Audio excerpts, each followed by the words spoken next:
Ladies and gentlemen, boys and girls, beautiful people across the whole world, it is Friday. Is it not? I love looking at you. This is me looking at you. There you are over there. Yes. Let me get ready to play. You can't even see the title of the game because my big pink body's covering it up. It's a Bloodstained Ritual of the Night. Bloodstained Ritual of the Night. This game, for any of you who don't know, is made by the original creator of Castlevania Symphony of the Night, which is a really important game in the history of gaming, as well as an important game for me. In terms of its significance to gaming, Castlevania Symphony of the Night is considered to be one of the progenitors of the Metroidvania genre.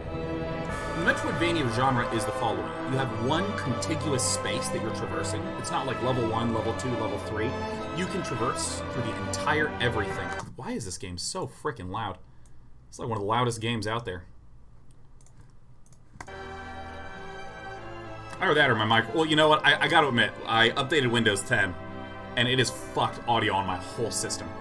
On the whole damn thing, so...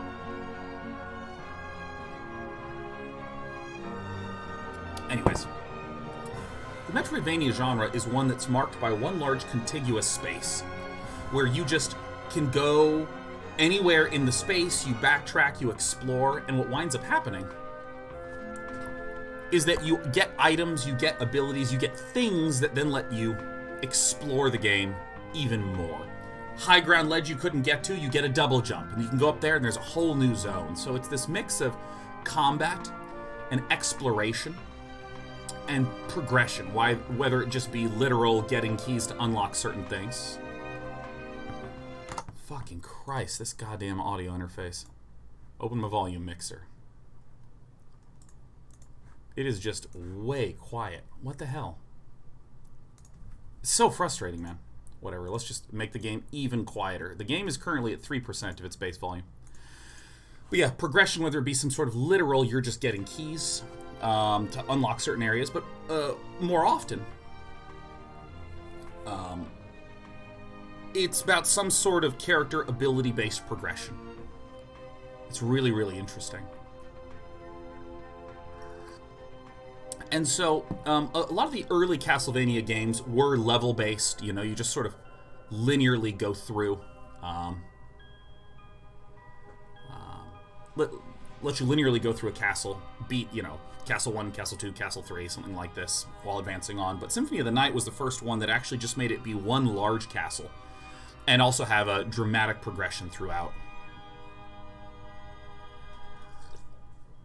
Where, famously, in Castlevania Symphony of the Night, you can beat the game, you can traverse through most of the castle, and find Richter Belmont at the bell tower, kill that person, and the game ends. But if you go through 100% of the castle, get certain items equipped, then you find out that the boss in Castlevania Symphony of the Night is possessed. You kill the genie possessing him, and it unlocks an entire second castle that is the same castle that you were just in, but flipped upside down with completely different enemies, different monsters, different bosses, and so on and so forth. So you re-go through the same castle you were just in, but now it's upside down. And I mean, it's just stunning as a moment. Like, there's very few games that have an interesting mid-act twist. So Castlevania Symphony of the Night was really significant for me because, you know, I did a whole bunch of random-ass games as a kid. You know, because back when I was a kid, you just went to the store and went, that box art is cool, and you rented it from Blockbuster, came home, played it, and was just like, this doesn't make any sense. But Castlevania Symphony of the Night was a game that, like, one of my friends had, and I would go over to his house, and I remember just playing for, like, 4 hours and hardly scratching the surface of the castle. It was so sick.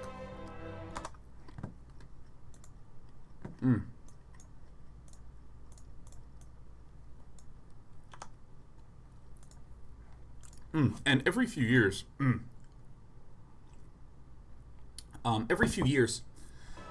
I would just go through and play Castlevania Symphony of the Night.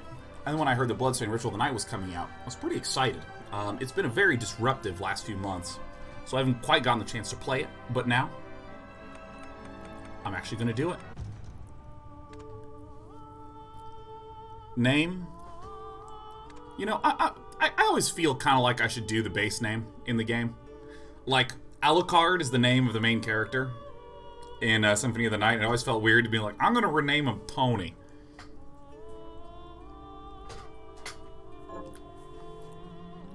Alright. Alright, I'm not allowed to do it on the harder difficulty levels. The Industrial Revolution ushered in a new era that threatened to transform the values of men. Let me guess, now it's real quiet, huh? Spirituality be their compass. That is a whisper in my ears. Welcome the change. In 1783, just as the fires of the Laki eruption had plunged all of Europe Alright, let's crank it up. into an ashen darkness, a horde of demons spilled from the shadows and fell upon city after English city. It was a message. The Alchemy Guild, fearing the rise of industrialism and abandonment by their wealthy patrons, had done the unthinkable to defend their existence. Through recondite art. You know, I'm just going to interrupt this to say, it is one of the most frustrating things when it's not just that the audio is different from segment to segment. You know, because it certainly is a little annoying when a cutscene is very quiet and the gameplay is very loud. But in this case, like, the music is just so much louder than the narrator. I struggle to even hear the narrator. This feels like such a basic thing. Like, can you hear the dialogue? And the answer is, barely. The alchemists had created shard binders, humans transplanted with crystal that attuned them to demonic power. They sacrificed the shard binders, and in doing so threw the gates of the world open to demonkind. Countless innocents died, and though the church succeeded in vanquishing the Hell's End, a steep price had already been paid and collected. I have it turned up so loud in my ears, The shard binders, and I cannot hear him over the music. seem to have all died in the sacrifice.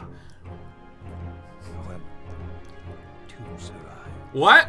What is that?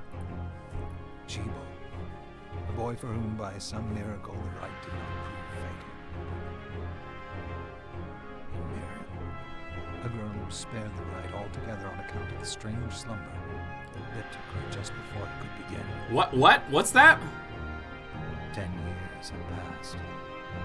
Mankind too soon forgets tragedy. The demons have returned, presaged by a great castle. I think that there's something. I think it's demons or it's the Dead plumbers. hour, What? Miriam awakens. Upon learning Jeeble is the architect. Jesus, like it's actually spectacular to me how inaudible all of this is. I mean, okay, so there's two different volumes that are going on, right? There is the in-Windows mix of what the volume of the game is. So I have that tuned down in Windows to like 5%, something like that. So it's very quiet. Already the volume is just very loud. Most games you bring to about 20% for it to sound mixed correctly with a microphone. Although lately, again, since the Windows 10 update, my microphone has just seemed like weirdly quiet. Maybe I should just check something. Yeah, who knows? And okay, so there's that in-volume mix, right? And then there's like my just in-earphone volume, which I just have like a volume slider that I can just drag up and down. So, I mean, I have it turned up really loud in my ears just to see if I can hear the dialogue. And it's just the music is drowning it all out. It's just stunning. It's stunning. I'm sure there's a volume to adjust the voice to make it just louder than the music or turn down the music or some shit like that, but oh my god. Oh my god. Of this new bloodstained ritual. Miriam and the alchemist Johannes set forth for the accursed castle. Their galleon cuts through the water, lancing towards the inevitable. Inevitable? You know, I frankly, I don't care that much. Like, the story dialogue and mixing, as long as the game is pretty much fine. All I really care about is the gameplay.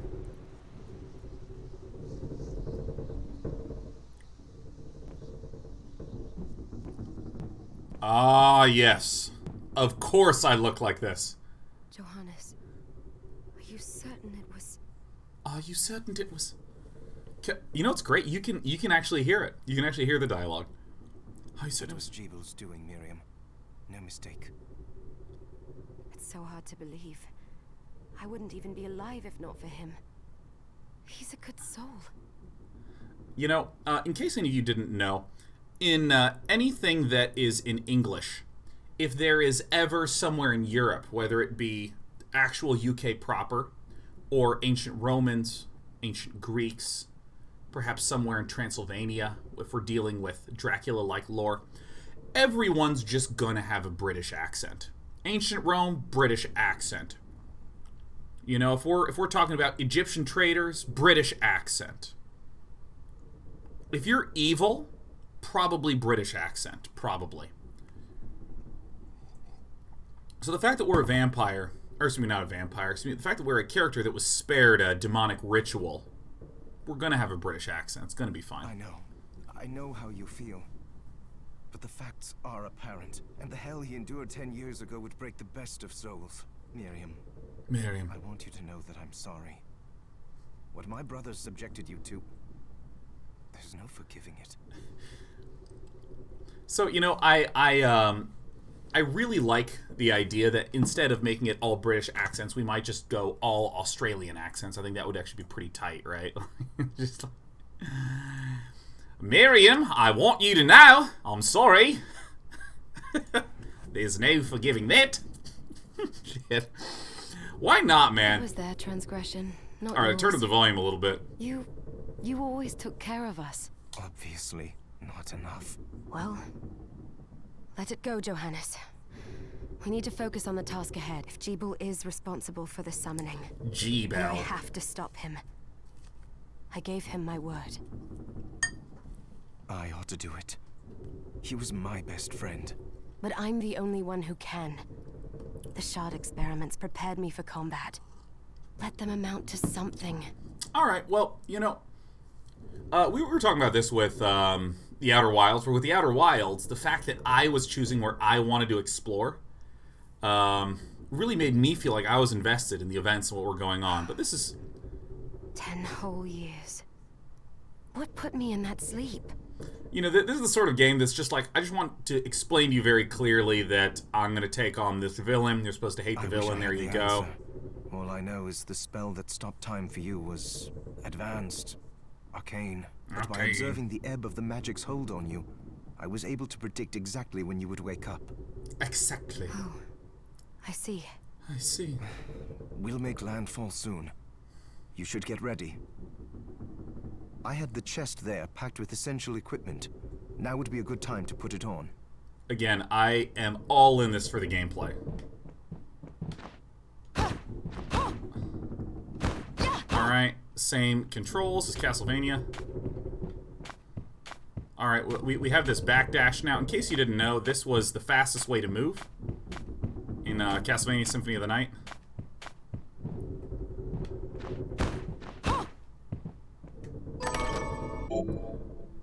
Oh, press the menu to open up the menu. Oh my god, yes.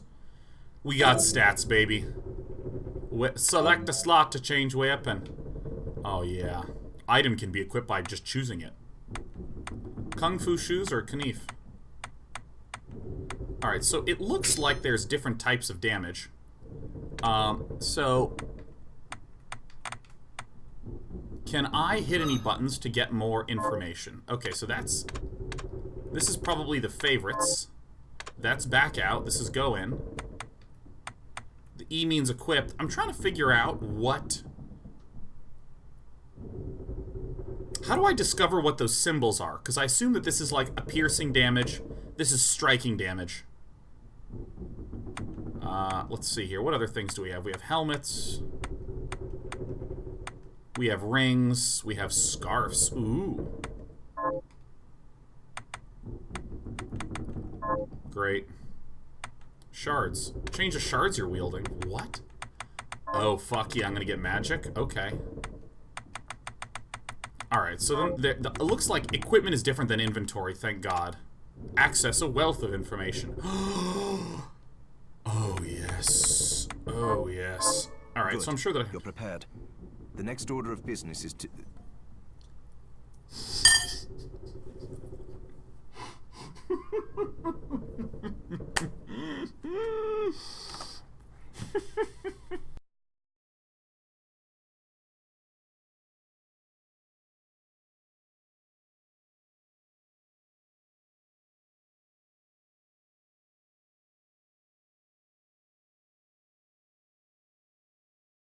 Dude, yeah, like, you gotta be really careful if someone's saying something and gets interrupted, and then I have to hit the button.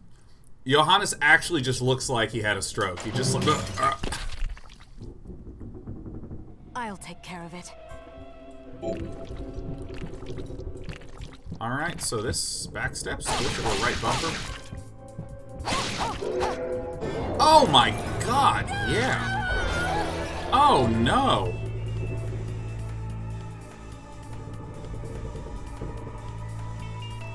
You know, I do love this modern trend in games where there's way too many VFX.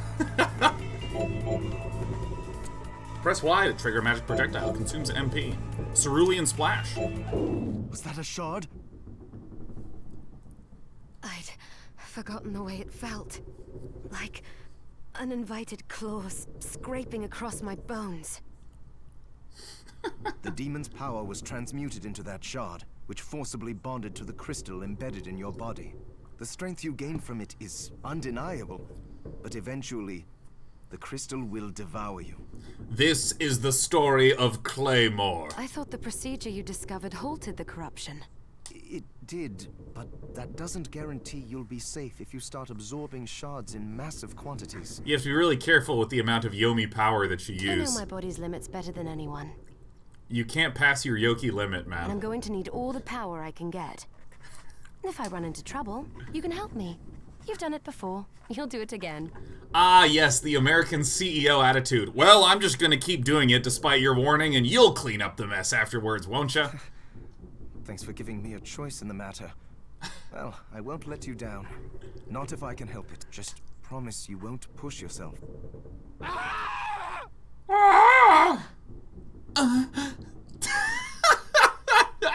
Is there any other medium that has breathy gasps as a core method of communication? Like, I actually think that if you want to go to anime voice acting school, there's an entire semester worth of grunts. Like, today we're going to learn very high-pitched surprise. You know, just like surprise. Disappointment. You know, you have to get all the different emotions. Anger. And it's always, you cut the breath. It's never It's How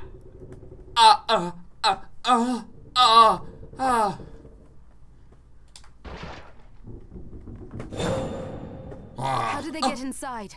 The demons from the castle must have infested the ship. Then they can help me wake up these muscles of mine. I'll wipe the deck with them. I'm confident and strong.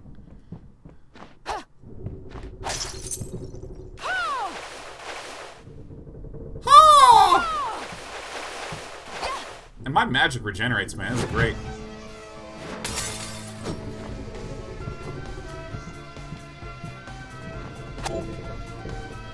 Oh, of course the candles are destructible. Of course. Okay, now I'm gonna ask a question that I feel obligated to ask, even though I wish I didn't have to. How's the volume mixing?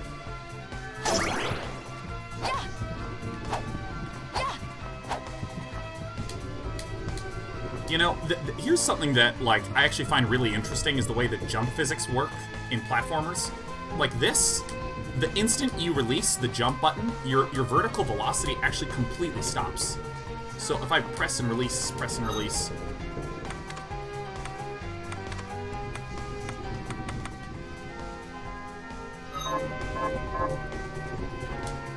maybe that'll be good. Like in Mario, if you jump and release, you actually float up a little bit before landing back down. And this is something that I feel like Super Meat Boy, when it came out, it really popularized this idea that the instant you let go, you immediately stop going up.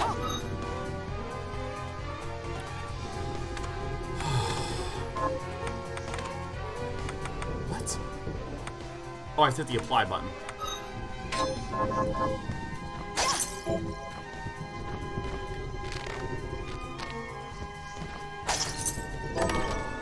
Consumable items can be done by entering into a menu and doing lots and lots.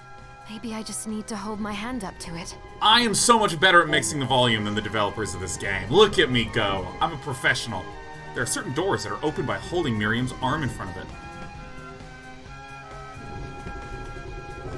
What? Oh, look at me. I mean, I actually really think that this kind of animation is fascinating.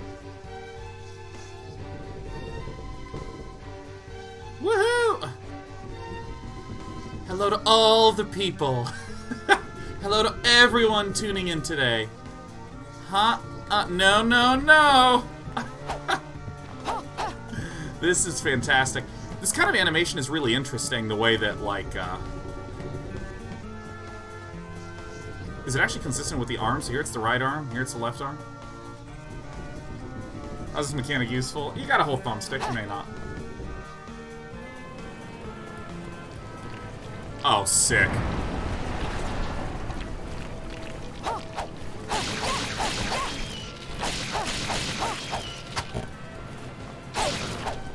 Oh, yeah, ow. The music just keeps getting quieter and louder. Do I have to hit up to pick this up? Alright. I see a chest. Alright, it's a different interesting boss man.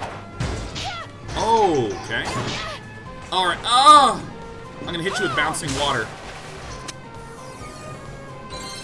Yes! Oh my god, we have level up animations. Hell yes.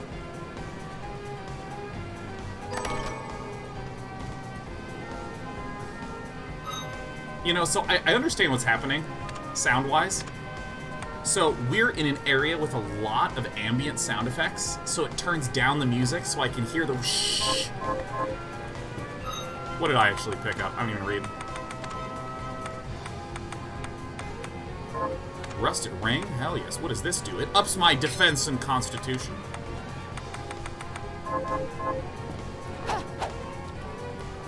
See, when I get back down here, it's gonna get loud again.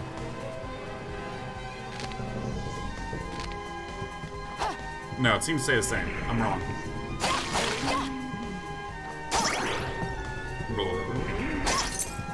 I'm gonna hit him with an orb of water, which seems to be super OP at this early stage. Cosium.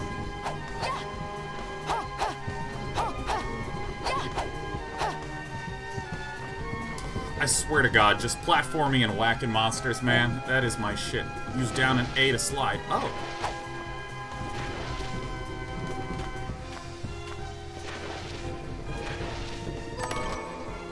Tunic! A tunic! Oh my god. You know, if I ever wrote high fantasy, I'd have a real problem describing fashion because fucking everything everyone wears is a tunic. He stood next to him in a tunic of gold and silver, and to his right hand stood his servant in a beautiful tunic of green and blue. They approached the king's men that all wore their matching tunics of purple.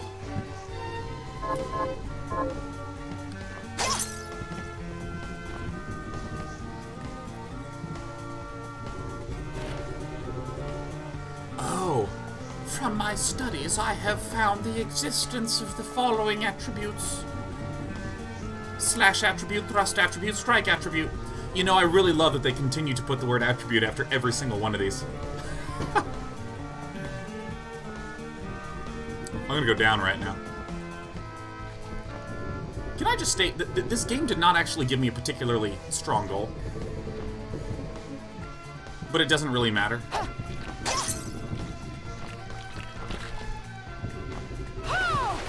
Prepare to get water bombed.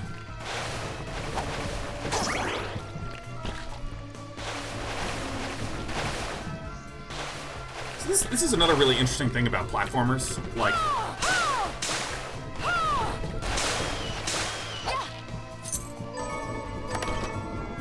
I actually think the type of game prototype I've made the most, because it's like super easy, to just get started in is platformer stuff. And I just think platformers are one of my favorite genres in general. It's really interesting to read about.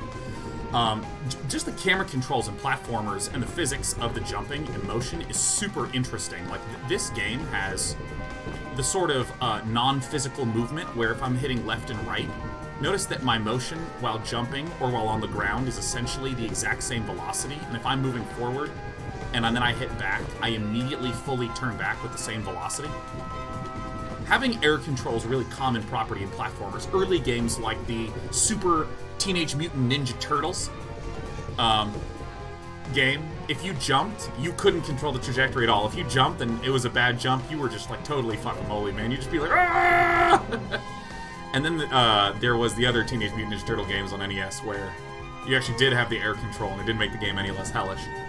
The one thing I find really interesting is how does the camera adjust to the height of where you land? So for instance here, it just follows me up and it follows me down, right?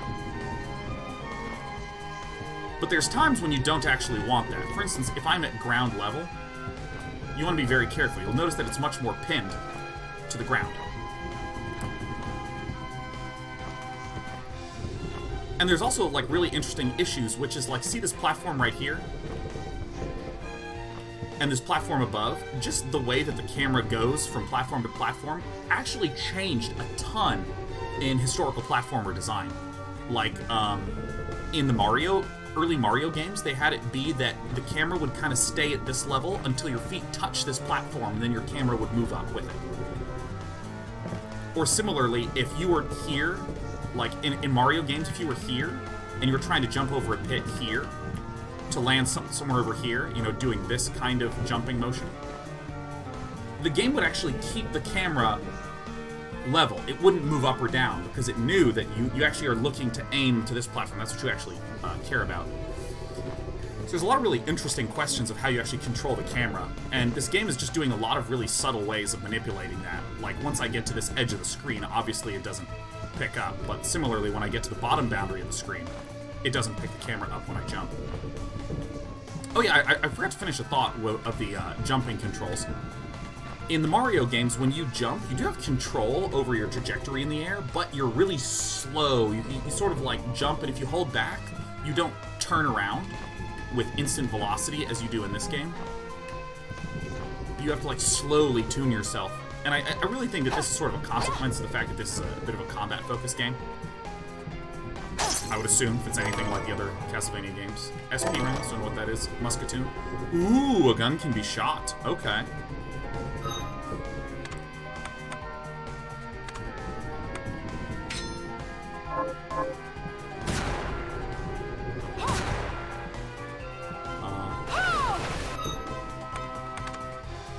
Can I equip different types of bullets?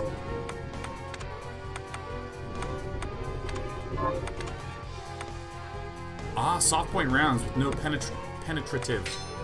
Let's do it. Let's equip our mega bullets. Gotcha. I don't care about saving these bullets. Yeah, don't think I didn't notice you. Yeah, always look at corners of walls in these games.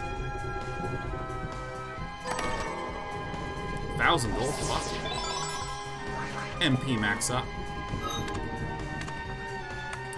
I like melee combat more.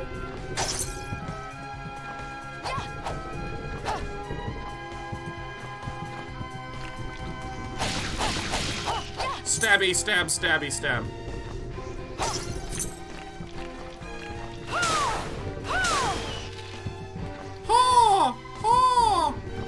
Destroy every lamp multiple times, it doesn't matter.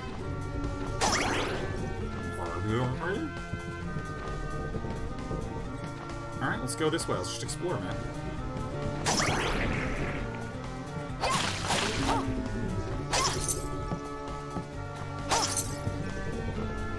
What the fuck is this? Oh yeah, don't think I didn't notice that you were a cannon. Ah!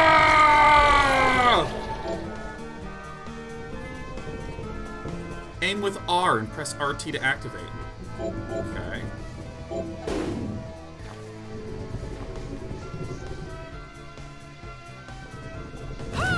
Oh, right trigger, not right bumper.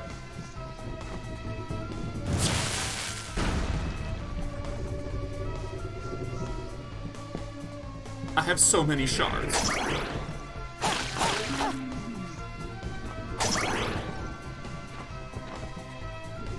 This game is good looking, man.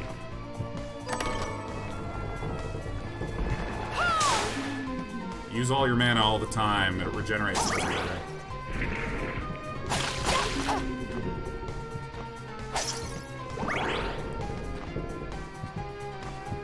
See, by the way, this is what I mean about, like, it's really important to have really sensitive camera controls. Like, now that I'm here on this is a mostly flat area, but every time I jump, the camera goes up and down, which I actually think adds a little bit of a queasy feeling. Whereas up here, the camera's fixed, because you know that you want to be level up in this area.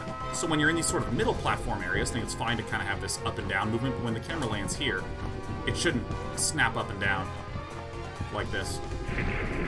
You should be able to get to points of rest, kind of like here. Because if there's a lot of combat, you want generally a kind of still camera like this, so that way I can actually understand the relative positions of me and my enemies. I mean, it's a relatively minor point that has not interrupted the gameplay at all, but...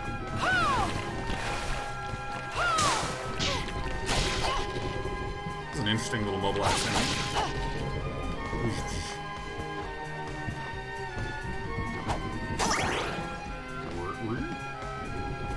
You still think the music's pretty high, Zendowski, man? Let's drop it one.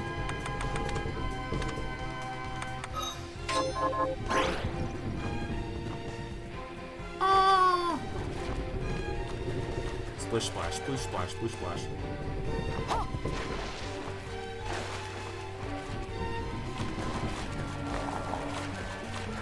Haha.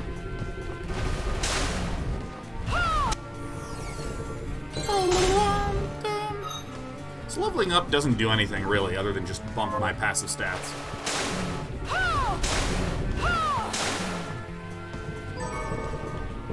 Give me that money. Oh, press this to view the full map? Yeah, Galleon Minerva. Oh my god, yes.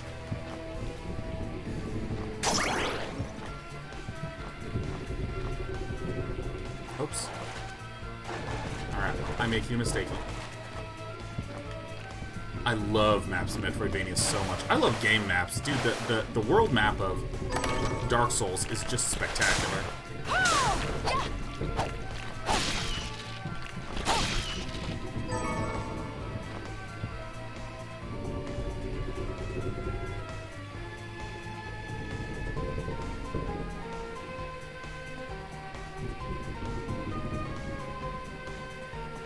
You know, I don't know why I appreciate this, but like the interactables like this, it's in purple. Like for whatever reason, it's like all games got together and they were like orange and yellow are the colors that are going to indicate interactivity, just period. Like, you know, I think to the yellow Fresnel shader in BioShock, that yellow rimming. Oh yeah, look at my attack. It goes to 8! Oh yeah.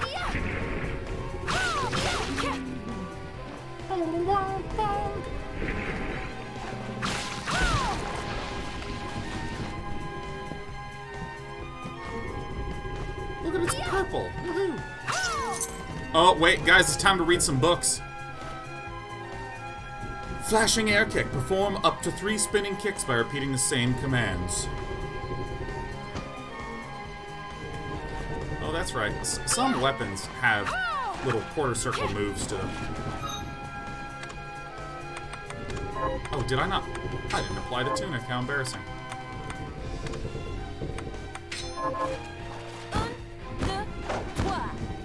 Un, deux, trois.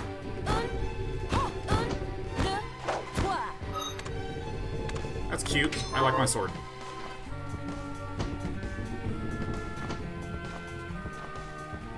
New players interact more with red, orange, yellow. Bright yellow is generally considered... I think there's like studies with it, but I know it's talked about in design. But yellow is like the color of pay attention to me, you know. It's most often the biggest eye-drawing color.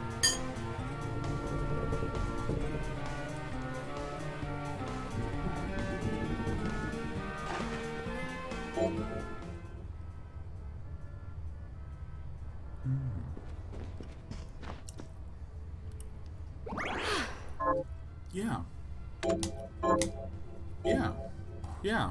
Yeah. You know what I really like? Save points. You know what I really don't like? Being able to save whenever the hell I want. I hate that shit more than... I think it's my most hated mechanic in games, is being able to save whenever, wherever. I adore save points. I adore it.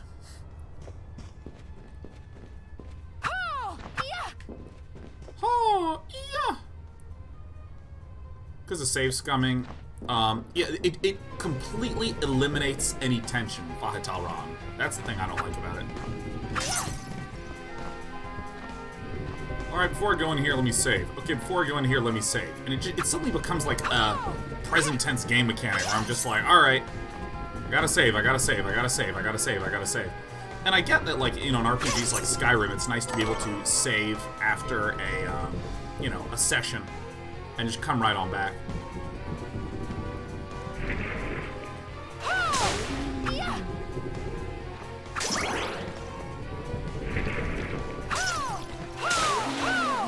Don't give a damn. Nice dodge, man.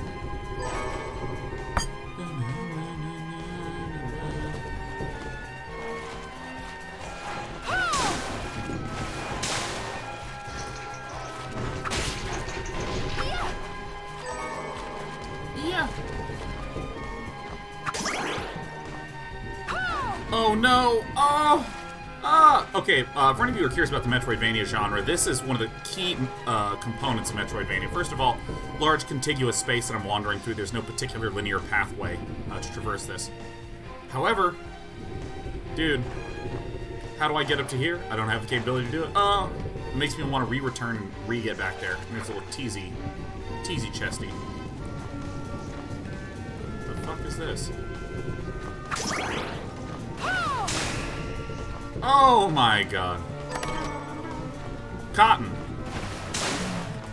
This is my bold strategy, Cotton.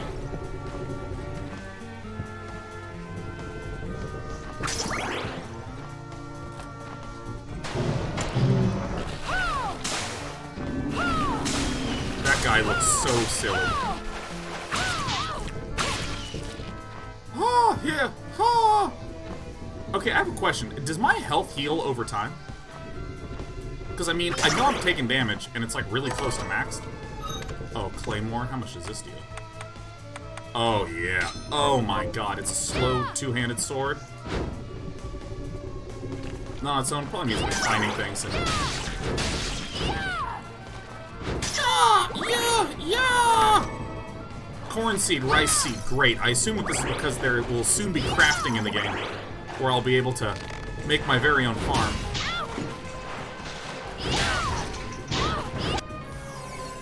Yeah! Ah! Yeah! Ah! Ah! Ah!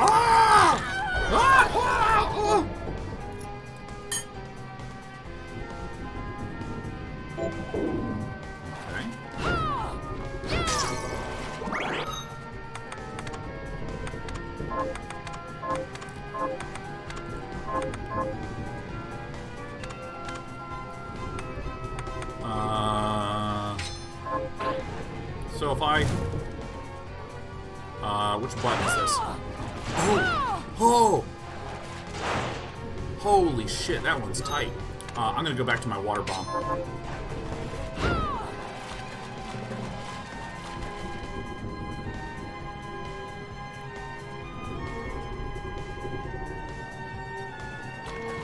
Alright, I'm waiting for my fire.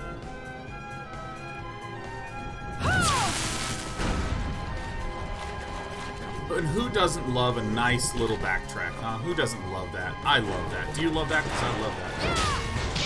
Ah! Oh shit, wrong button. Let us regain the mana. And see, like, I specifically in Metroidvania, the thing that is so clear that you are trying to improve is your exploration of the area and your own personal power. So I just love the respawning enemies that are just a constant obstacle.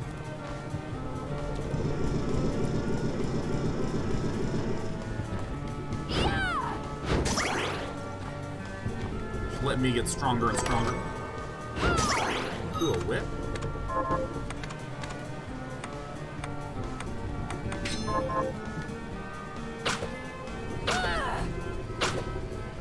I don't like how slow that attack is. This actually attacks a little faster. Ah! Ah! Ah! Screaming like Serena Williams, man.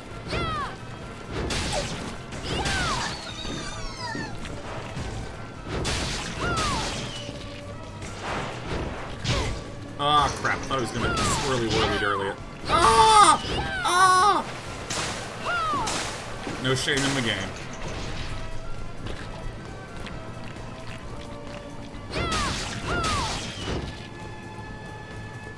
How's this boat still afloat? It is amazing, man. This is a very well-done boat.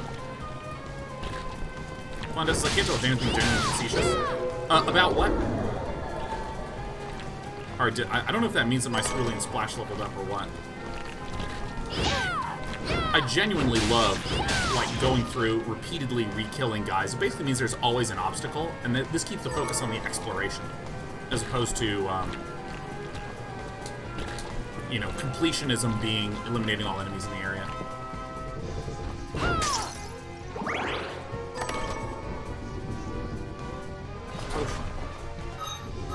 Alright, so where did I not explore? I didn't explore any of that area over there.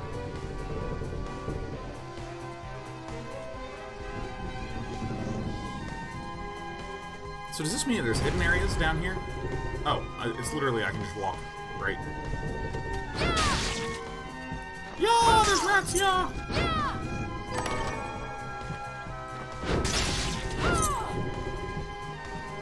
Jump onto the mast there. I'll look into it in a second, Sergeant Barry. I'm gonna keep exploring for a wee bit. Ah!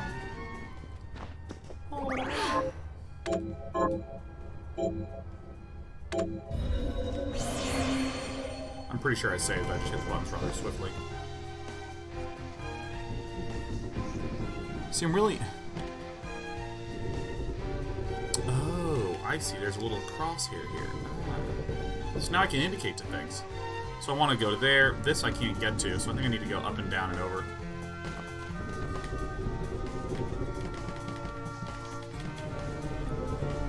Op plays games is the best thing about the menus. You can mash the buttons as fast as possible without waiting on animations. Damn right.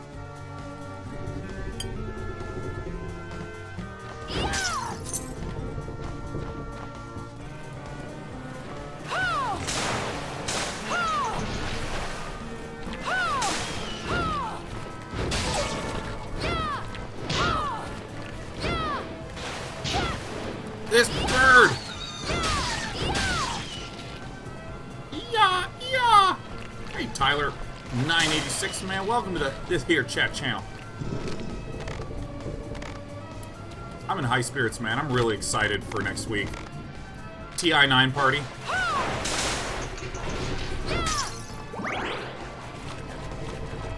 We have rented a mansion. Dude, that's like the best part about Airbnb, man. You can actually get an insane mansion that you'd never want to live in, but can feel a baller for staying there for a week. I am not fast enough to outrun the fireball. What's TI9? The International. Oh, I passed right by it. I'm bad. Aquamariner. Oh my god, Aquamariner, what a pleasure to see you. It is the Dota International. I can't believe I just haven't even been in this room. Wow, another save spot. Sure, why not? Which team am I cheering for the most? I kind of am gunning for OG, because OG won last year, and they play in a completely insane manner that aligns with my interests. They just fucking run at people. Alright, I cannot climb up the mast. I wonder if there's something in this blackened area up here. I'm also rooting for Newbie, because if I understand correctly, Newbie, the team name is N-E-W-B-E-E. Gale Crawler, crit a shock with the travel across the ground, rips enemies apart. My understanding of the word Newbie is in English, newbie means a newbie, like an inexperienced person. But in Chinese, if you use the correct pronunciation, it means cow vagina. I think that's correct, right? I mean, I know I sound like I'm full of shit, and because I sometimes have a sarcastic sense of humor, but like, sincerely, my understanding is that newbie stands for cow vagina. Can someone who speaks Mandarin or Cantonese confirm that? That sounds made up. I don't actually think it is. Now, if this is the you know Australians say be careful about the drop bears. Maybe this is that, right? You know, maybe I'm just completely fallen for it. But I've had this explained to me from multiple different people. Drop bears are real, though that is true. Actually, you gotta be really careful about it. All right. Ooh, I found my new favorite one.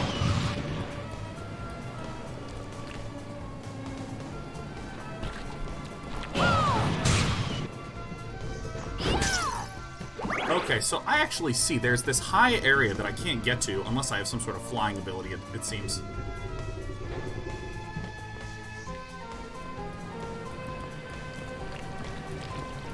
And you know, one of the other teams that I'm rooting for is Team Secret, because I will always think about this. Once upon a time, when I was really following the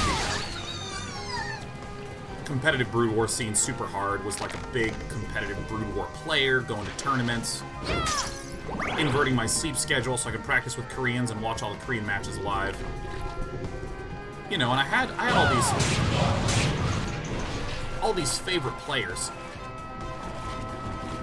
All right, we got some backseaters that have just spoiled some stuff, but we'll get back over here then and just do what they said.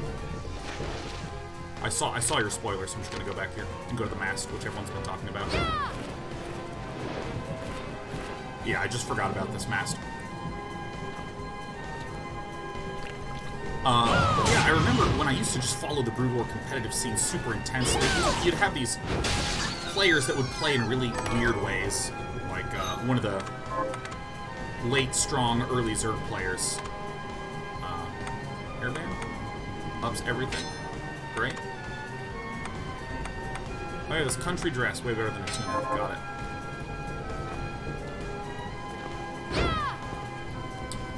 One of the late excellent players, Junwei, used to attack in all sorts of different places at once. They used to call him the acupuncturist. Because Korean commentators love their nicknames. Call him the acupuncturist because he would just be piercing so many different locations at once. He would do like 5-pronged attacks and shit. So I'd be like, oh, Junwei's my favorite player, for this reason, and you know, I really like Best because of how strong his macro is and this and that. And I remember I was talking to the best Canadian player at the time, a gentleman named Nick Maritessis. I remember I was talking to him at a tournament about who his favorite players were. You know, here's all the players I like. Who do you like? And he just said to me, I like players that win. Whoever's winning the most is my favorite player. And I always thought that always stuck with me.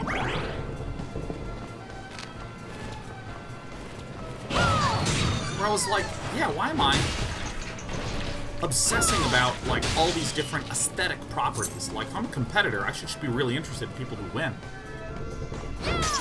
And I always think about that. Like, Team Secret is basically the favorites for the event, and they're coming out of the gate 4-0, and I really appreciate that. I want to see players that win, man. So, Sleeping Beauty, you've decided to awaken. Yes, I have. Woo. Jeeble, tell me you didn't do this. It doesn't make any sense.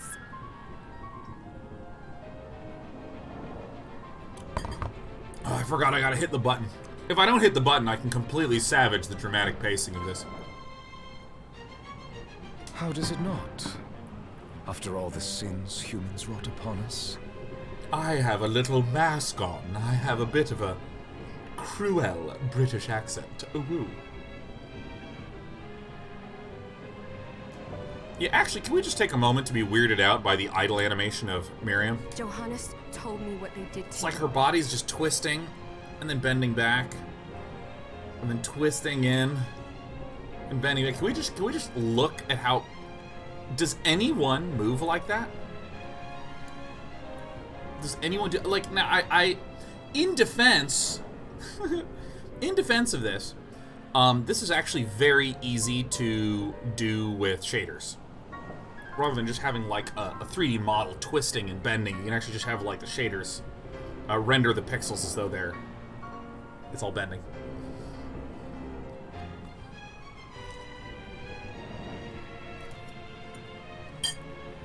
And you're right, it's horrible. But what you're doing now... No! No, there you are very wrong. What the alchemists did was reshuffle our bodies. We're super duper superior. You are the protagonist from Claymore. I'm the protagonist from Death Note. What I intend to do is reshuffle the world. I'd say I've Yeah. earned the right. Although I can't hear you, Gerbil.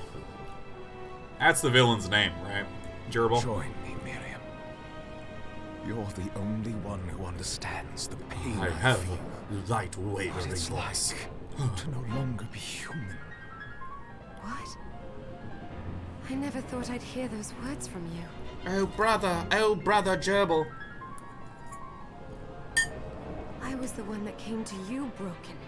Convinced I was a monster. And you told me... This is nonsense.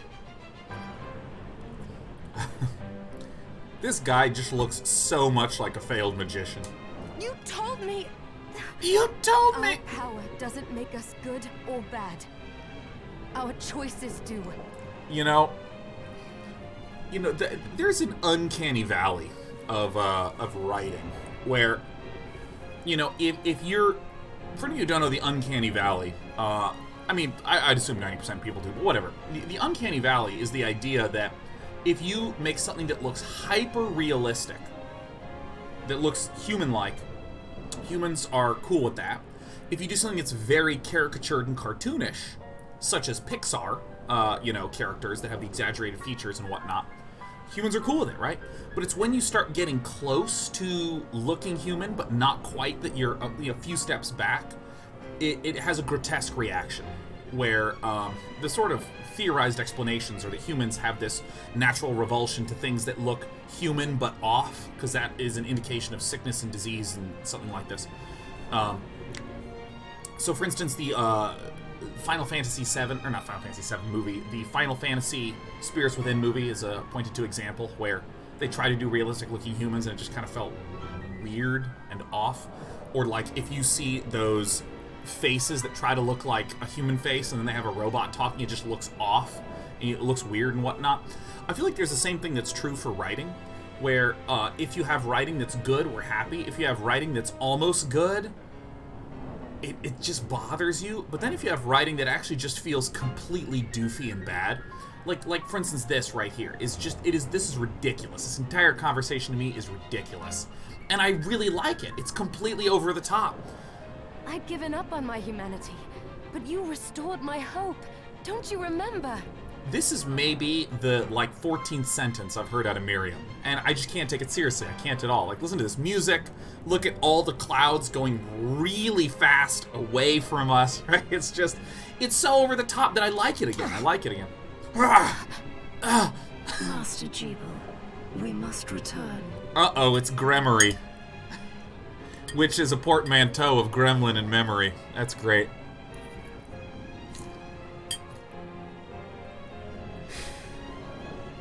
Yes. Miriam, I tire of reminiscing with you. You're here to kill me, aren't you? Then first prove you can find me. Along the way, you'll have no choice but to absorb shards and avail yourself of the powers of hell. Wah, wah, wah, wah, If wah. you can still claim to be human at the end of it all, then perhaps I might be more inclined to listen. Come, Gremory. We're leaving. Man, look at the waist on Gremory, man. Wait! Oh no, Gremory turned into the moon!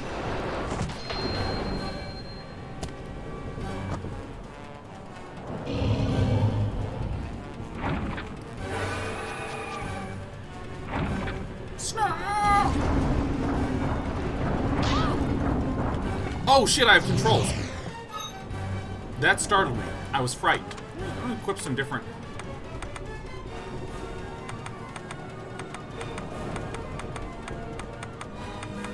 Oh, I see. Look at this. It says grade 2. So if I find more cerulean splashes, I can upgrade it.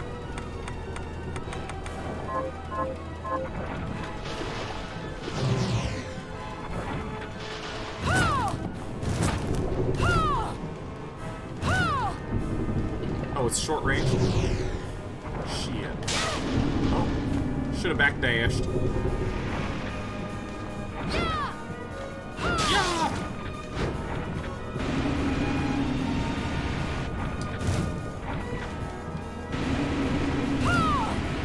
Oh!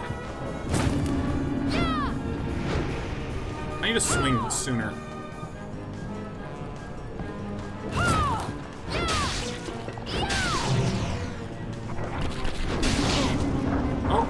Too close, Day9. Oh! Alright, I gotta learn it. Oh my god, there's actually monsters here. Holy shit. Pal Day9's blind. Ah! Oh no, I don't want to die! No! Oh, dude, I keep not looking at these. Okay. I do find a little difficult trying to navigate the different color palettes that are there. Oh, shit.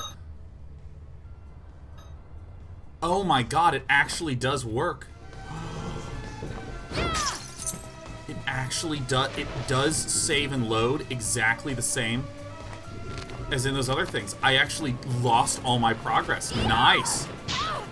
There's Dark Souls of platformers. Oh my god, I love it. I love the punishment. Fuck. Did I lose what was equipped? Holy shit, I even lose what was equipped. Okay, let's see here.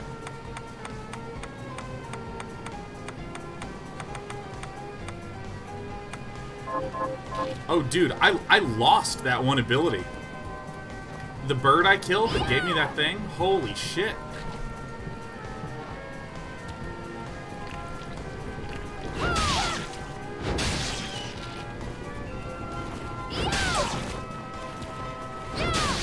Oh my god, this is so great. A game that respects the save point.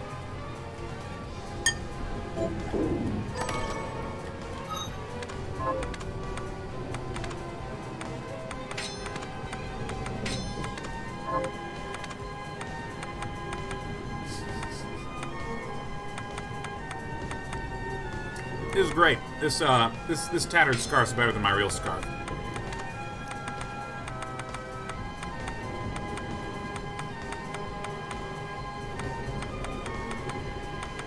Yeah, I'll just keep playing more.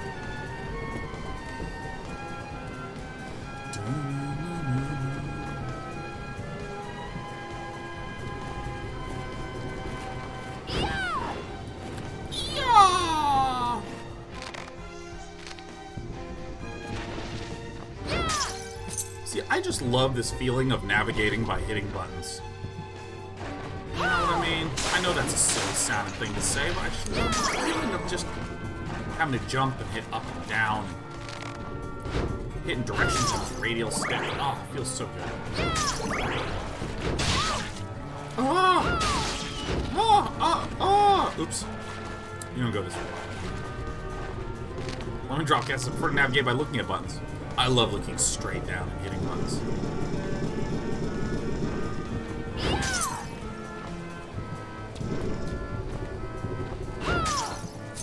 You know, I also really like the fact that, I mean, this is basically like a big oval, right? You go around this bottom area, and then there's like a split up here and a split over there. I just love so much that, like... Wait a minute, can I... A quick question. I know this is, technically a spoiler, but... Can I get to here? Can I get to this yet? I know I cannot get to this thing yet. But I recall here that I couldn't, but I just wanted to double check. Okay, everyone says no, I know that's a bit spoilery, but I just wanted to save a little time. It's true. If I were by myself, I would just absolutely go back there. I respect the fact that you're all here for some enter-astainment.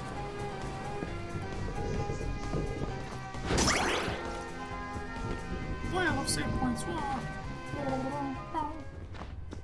I wish to sit down on my leather sofa. It's a tacky sofa. Let's just see my comment earlier about cow vagina and Chinese. Yeah, no, I do think that newbie with the correct Chinese pronunciation does mean cow's vagina.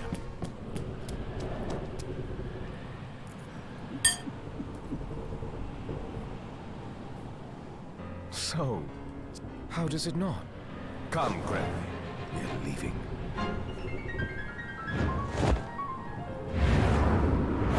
Jeeble, wait! So I'm rooting for the team newbie as a result.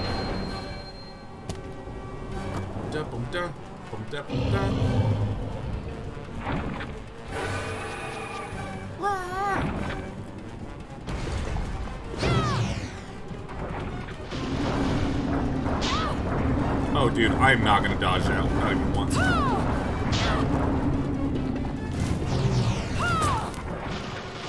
This button. This button. What? I keep forgetting this has limited range. Oh, I was gonna dodge it.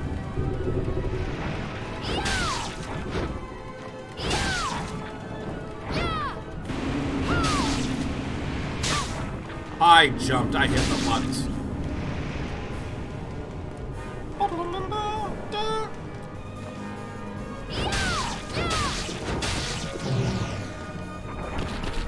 Oh, these are these guys. Oh shit, I'm always gonna miss that, man.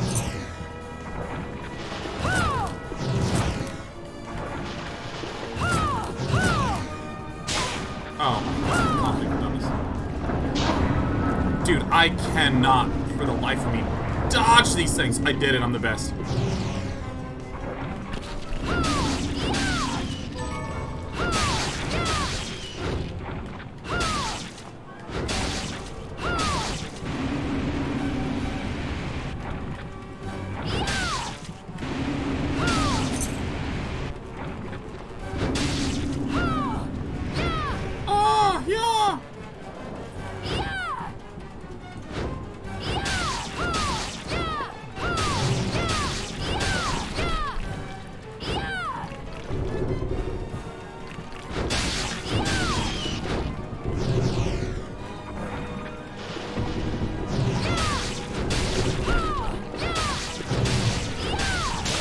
Oh. I'm about to die, everyone out! Oh, I dodged it. I'm so sick. Yeah, come on back. Shoot up. I did it. I'm the best. Oh, wait, that's right. I have potions, Valiant Thor. Oh, my God. Potions. Potions. Potions, potions, potions.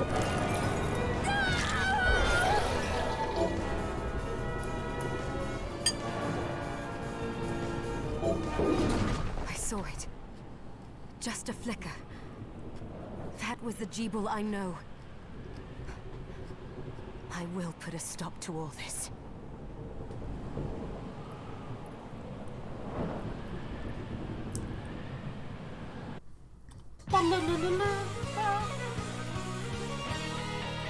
Bloodstained. Bloodstained. That was a lot of work that went into that incredibly short moment. Oh! We're here. We're here. What? I can't hear you. Was this a village? What happened to it? The demons Jeeble summoned? The gerbil demons. Is it just me, or did all of a sudden everything get way too quiet? They've moved faster than we hoped. Miriam, we have to hurry. This was where we were supposed to meet our contact. All right. But wait. Let me clear the area. There are still demons about.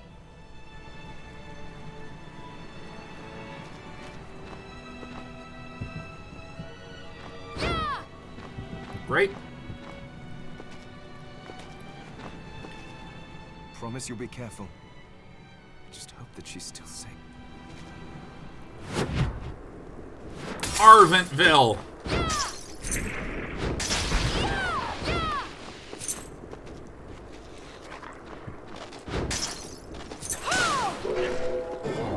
Oh! Summon rat. Okay, let me look at my shards. Do I have different kinds of things? Do I just have these active ones?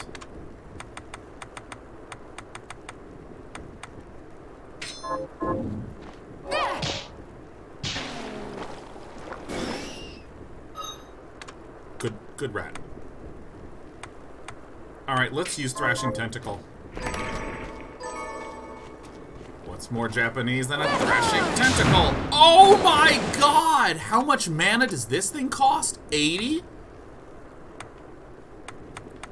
I'm gonna stick with my good old Cerulean Splash. Just my basic bobble time.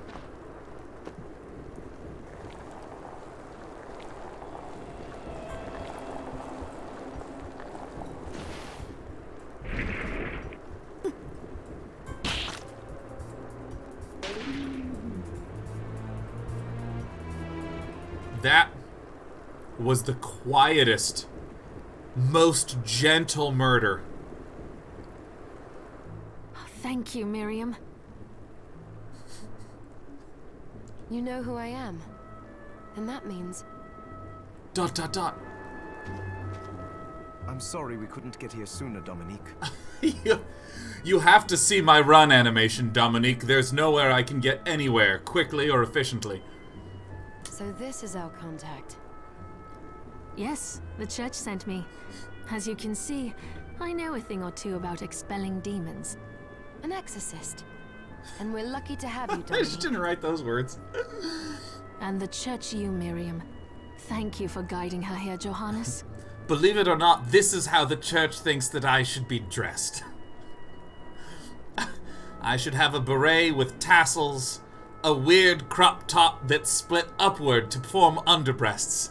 I also have side tied up things so you can see my waist and belly button. And also, super flared forearms for my dainty, dainty gloves. I mean, this outfit is fantastic. Everything about this. You wouldn't have asked if it wasn't important, but you should tell us why you need her. Miriam isn't one to shy away from danger, but she deserves to be armed with all the facts. Yeah, no, I don't need facts, not unless they increase my MP, you know. Yes, very well. I told you when I contacted you that the Shardbinder Jebel is responsible for summoning the castle. Yes, there's no mistake about that. He admitted as much. He admitted it. What? You spoke to him? Then let me get right to the point. I find it curious that the outpouring of demons, facilitated by one Shardbinder, just happens to coincide with the sudden awakening of the other Shardbinder, after exactly 10 years. You're right. It is strange. It is strange. But the church doesn't get to drag What's that, Miriam into Johannes? this just because the What? timing is odd. Can't hear you. You know, for as much as the audio balancing is off, and as much as I find that just the story elements to be just hilarious, this game is actually right up my alley. Like 1,000,000%. Do you decide for her then? I asked you to bring her here so she could see the horrors that have befallen the village and make an informed choice. I have no intention of forcing you. You don't have to. I gave Jebel my word that I would stop him. What happened here only strengthens my resolve.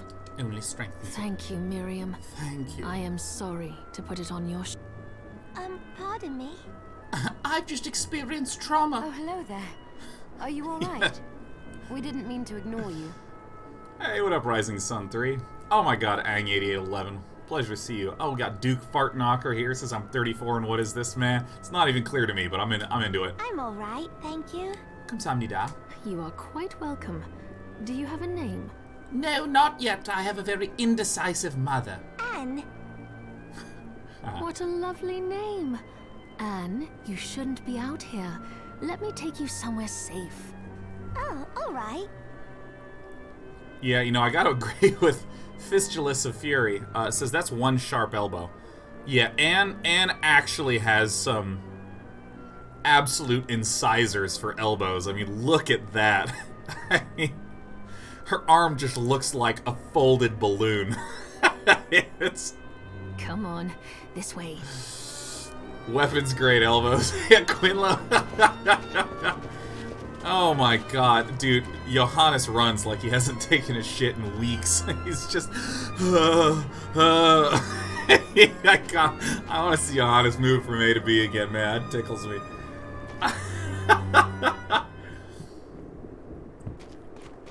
Oh, I don't have any control. Okay. I did some looking around before, and this place seems secure. Yes, agreed. Agreed, yes, I believe Johannes, you, Anne, and I will remain here. We can assist Miriam from safe ground. What? We can't ask her to brave the castle alone? Don't be foolish. She is trained in combat. Are you? Oh, you don't be foolish. You know what? When I'm just talking, this is how I stand as well. Right? Just... She has her arms just like out, splayed. It looks like she's ready to give anyone a hug who's very short. We would only get in the way. Come, small person. But that's not the point. I'll be fine, Johannes. But we'll be here if you need. Let's not... Yeah. Great. There goes Johannes. Look at him go. Well, if anyone can find a place to get to. You know, if my knowledge of Castlevania and Metroidvania style games is correct. Wait, what's a waystone? Huh. This has got to be a... Oh my god, it's an actual door. Okay, so that's not a save point. If my knowledge is correct, then this is a save point. No? Don't care. Looking for save points.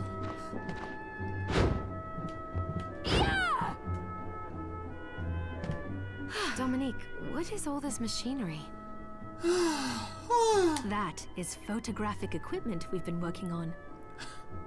I'm using it to try to create filters, so that way I can have a new image on my Instagram. Photographic? Yeah. It sometimes can get pretty graphic, for sure.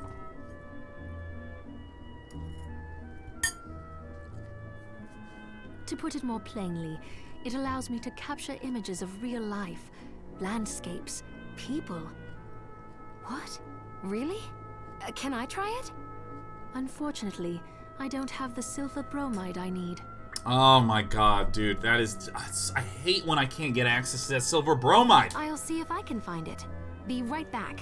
I'll go get some silver bromide. Oh, right.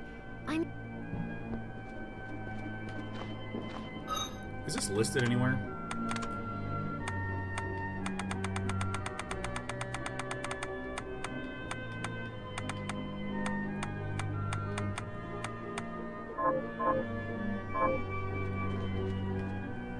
So there are still demons outside. Oh, they're so scary.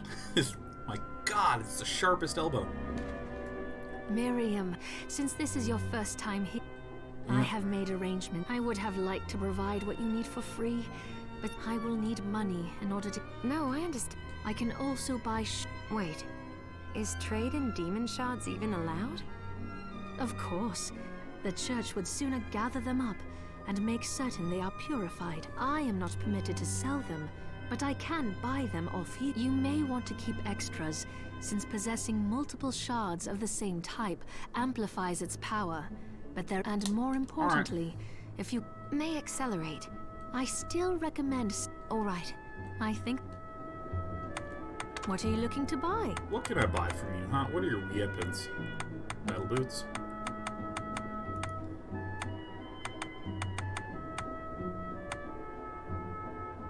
Ooh, a Pelicus, huh?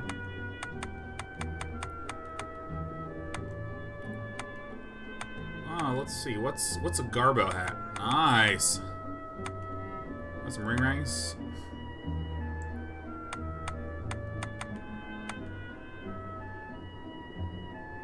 Simple necklace that matches most outfits. Well, that's important for me.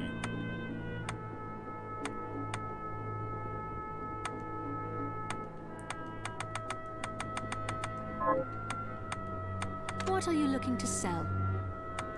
Well, I mean, I don't think I want to sell anything. I think I'm fine. I mean, like, I don't... Oh, I forgot to give this to you. It's the key to the building. Oh, yes, you can use it to explore. I invited they all have... I'll do it. I know. You know, just, if I can just ask a question, because I will eventually figure this out on my own. But I'm the sort of person that just hoards everything. I'm just a complete hoarder. I don't know if I need to do that. Oh, there's actually like a person there. And from my experience with these sorts of games, all the best weapons are found anyways. Here she is. You have to marvel at the church's resources. Look at what they've provided for us. I know, it's incredible. It's inedible, it's indelible. So, what I can do for you here in the workshop is take materials you bring me and transmute them into new items.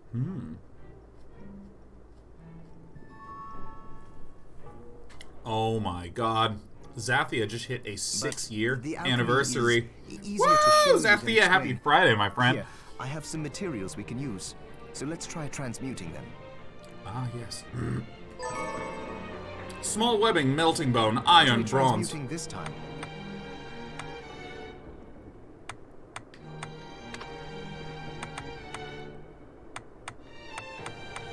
Oh. So I can just... What does this mean? What does this 6 to 4 mean?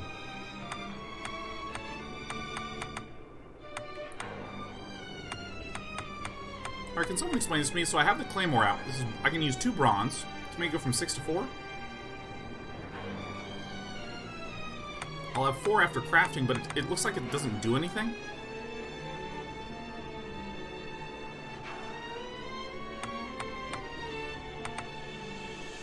Okay, so oh my god, Sadby, happy 6. This is to make one? Oh, fuck. It's just to craft a new one. Oh my god. Oh my, of course. Of fucking course. Bunny scarf. A scarf with a rabbit motif is certain to get you hopping. Yeah. Yeah, baby. Pirate hat. Yar.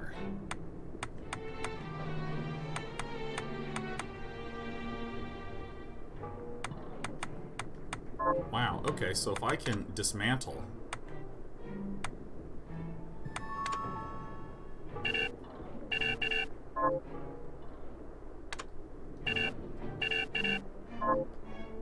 Alcahest? Oh my god, I have to get Alcahest. Okay. Whatever on earth in the hell that is.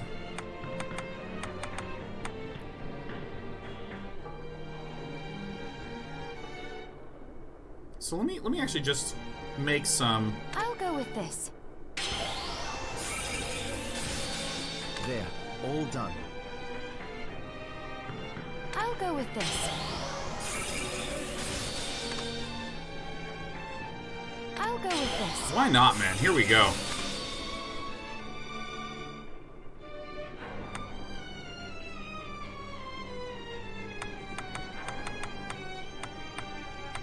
Alright, I have a rank 4 cerulean splash. An item, I'll pass it on to Dominique. So Alright. she can carry it at the supply. I'll do my best, but when it comes to item... I understand. Also, the demon crystal you've obtained. Each shard requires... Try it. Yep, I just did it. I think... Yeah, Also, neither one of... If you bring me the ingredient with proper nutrition and a varied diet... What? Eating a food for the first time? Wait a minute. It's so I can... So, can you what'll make it me be? some food?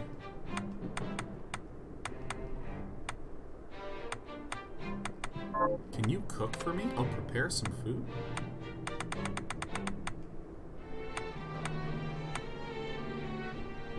Holy shit. Okay, so I want to... It started when the interests of I the just rich okay, this shifted is a away collect from the everything game. spiritual and esoteric in favor of more material investments. The alchemist's research was the guild members didn't want to lose Yep, that, so they warned again warned and that demons would again. come. But Yep. people don't Yeah. change that. You mean us? Yes. Yeah, it shames me, It blah, shame- blah, blah, It's but it's alright. horrible, and it's just, it's so difficult. Yeah! Good, save point. Obviously, there's a lot of items to collect, and I mean a lot. Yeah, I don't really know how I feel about a lot of collection systems in modern games. I mean, historically, the games that I know have shitloads of collection.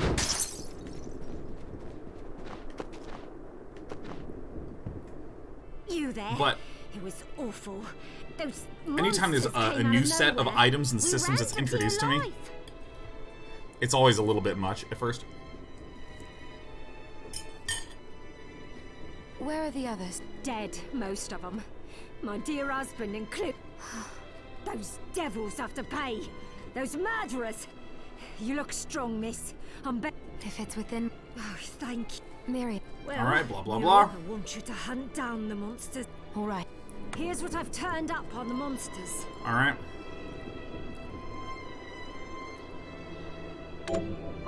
Help my husband.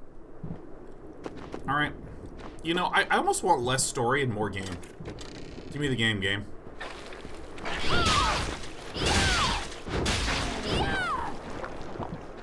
need a much faster weapon. That's it. That's all I did.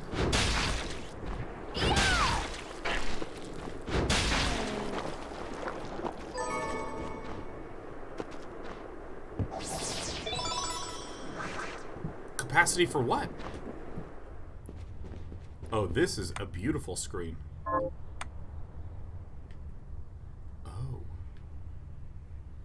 So this is probably a teleportation chamber. This is one of those quick travel things, right?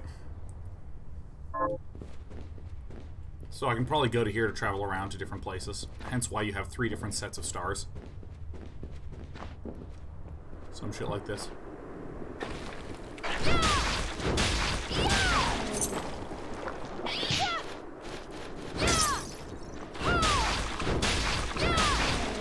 Alright, time to hop jump everything. I mean, this is sort of like a relic from when I was playing Castlevania Symphony of the Night, which is you always hop before you attack. Because it refreshes the cooldown upon your landing. Probably don't need to do it in this game. What? My sword was totally out. Totally out and down.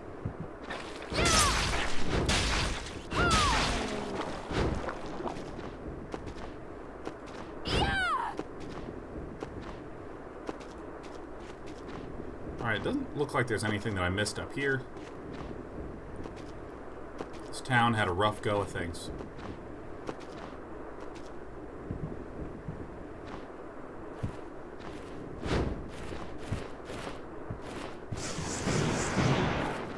How the heck do I get up here?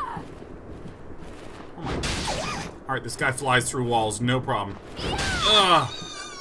Give me your money, bird. Get some of those bird dollars.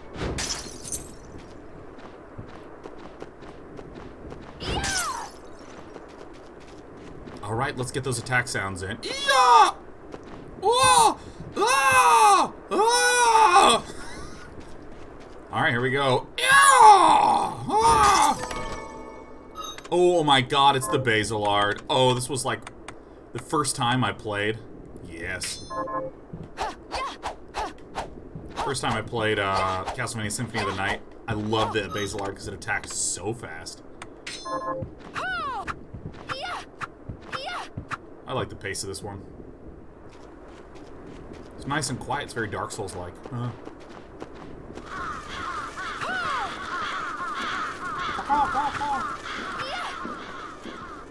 Oh my God, we're rotating in a new dimension.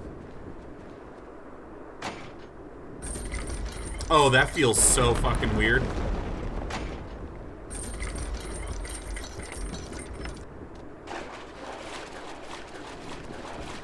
Oh my God, that's so weird. What dimension is this?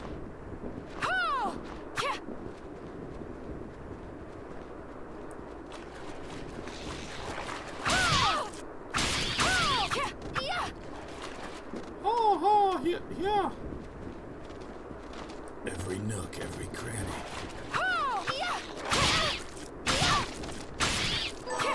Bad rat, bad. Oh, we got some cheese. You know, let's go ahead and use inventory. Let's use a potion, huh?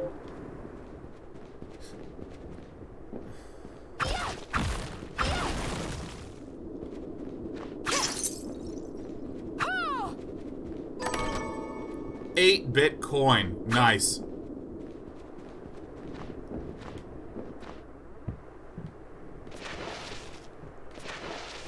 Oh, I can't go back down. Crap.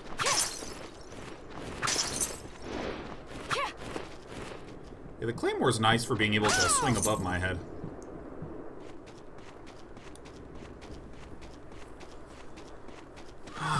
No dropping through platforms. It looks like you can't go through that one, Legend Reborn.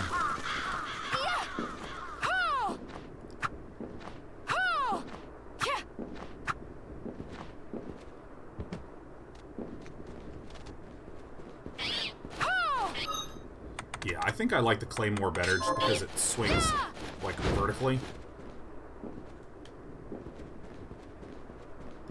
Oh, yeah. Oh, dude, would you look at this? It's a fucking red door! Ah! Okay. Where are we now? The Forbidden Underground Waterway.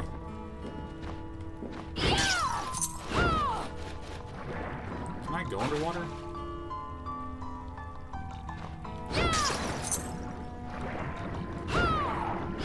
I think I actually can't go under the water.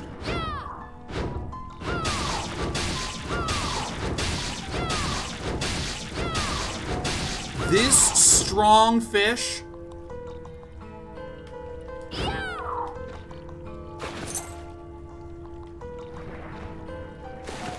This swimming animation is absolutely ridiculous. Okay, so I can't actually do very much in here.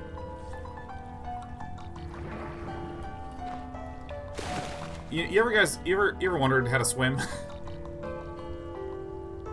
It's like this.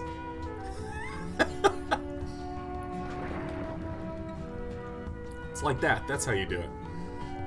It's really kind of amazing. Like, you might not know, but the power... there's a lot of thrust that you can get with this very gentle motion that your arms are doing.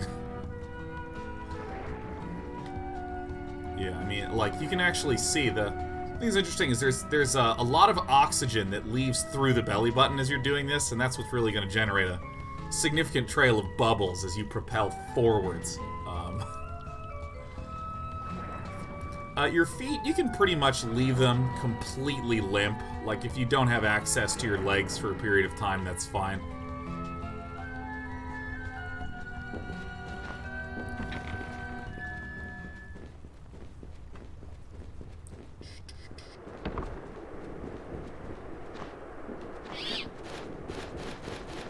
What a bad bat. What a pair of bad bats.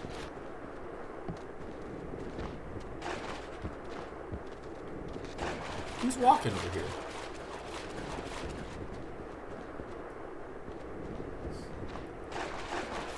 Yes, good technique.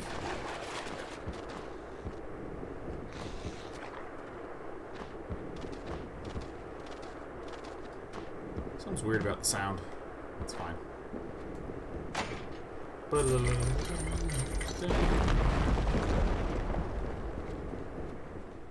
Wait, what happens if I pull this?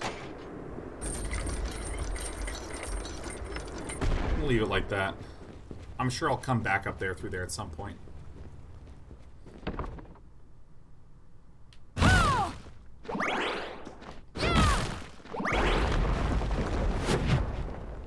Entrance.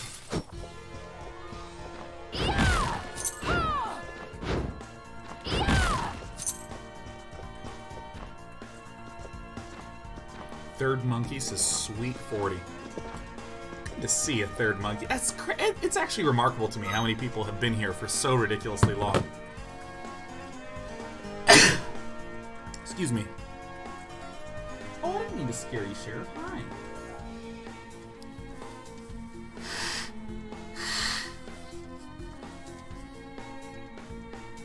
Yep, I can do the tummy time. I'm gonna get water and coffee real fast here. Map completion? Really? I wonder if this is a game that goes to 200%. Does it go to 200%? Has it been an hour already? Yeah, this game's going fast. I'm just gonna get some water and coffee. I'll be right back.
Boop, boop, be-doo.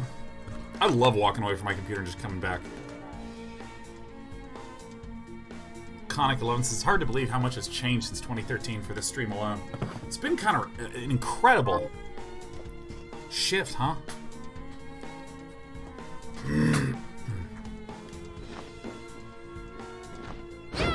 Streaming as a business has actually been so fascinating because, like, as a business, streaming, like, the business model has basically changed every year and has only stabilized in the last, like, 2-3 years. But even then, it's sort of shifting around a lot. Demon Slayer 4 or 5. Dude, I am so shitty at these bats.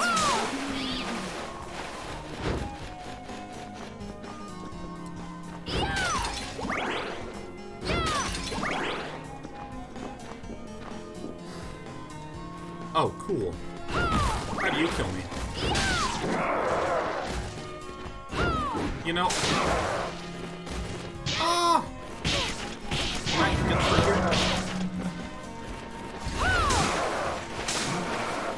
Yeah, I mean, I'm just gonna throw balls at this guy. Alright, guess what? I want to use a potion. Potion.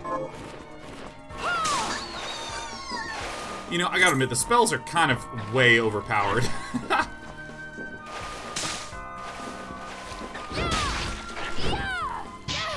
You're not dead? Do you not die? Bronze.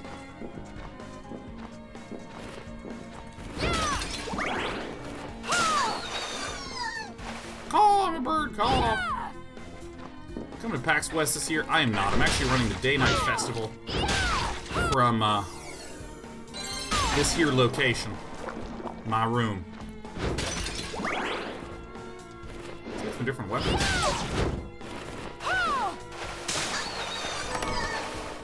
Leather chest guard, looking good. What goes on the body? Not as robust as a country dress. Flanky says, I'm a manager for a third shift team in a warehouse, and huge changes are coming. What is your advice to change and how to adapt to them more easily? Well, it really sort of depends on what's going on. Like, you know, to talk about like some of the changes that streaming went through. You know, it used to be heavily ad revenue dependent, and then basically everyone got ad blockers, so that's not a source of revenue. Oh my god, I forgot about the animation for shards. Summon Giermund. Yeah, I don't care about this. I like my little bubble bobble. Dude, every bat always hits me. Not that time. The way that you make money around events, what you charge for, what you don't, this sort of thing.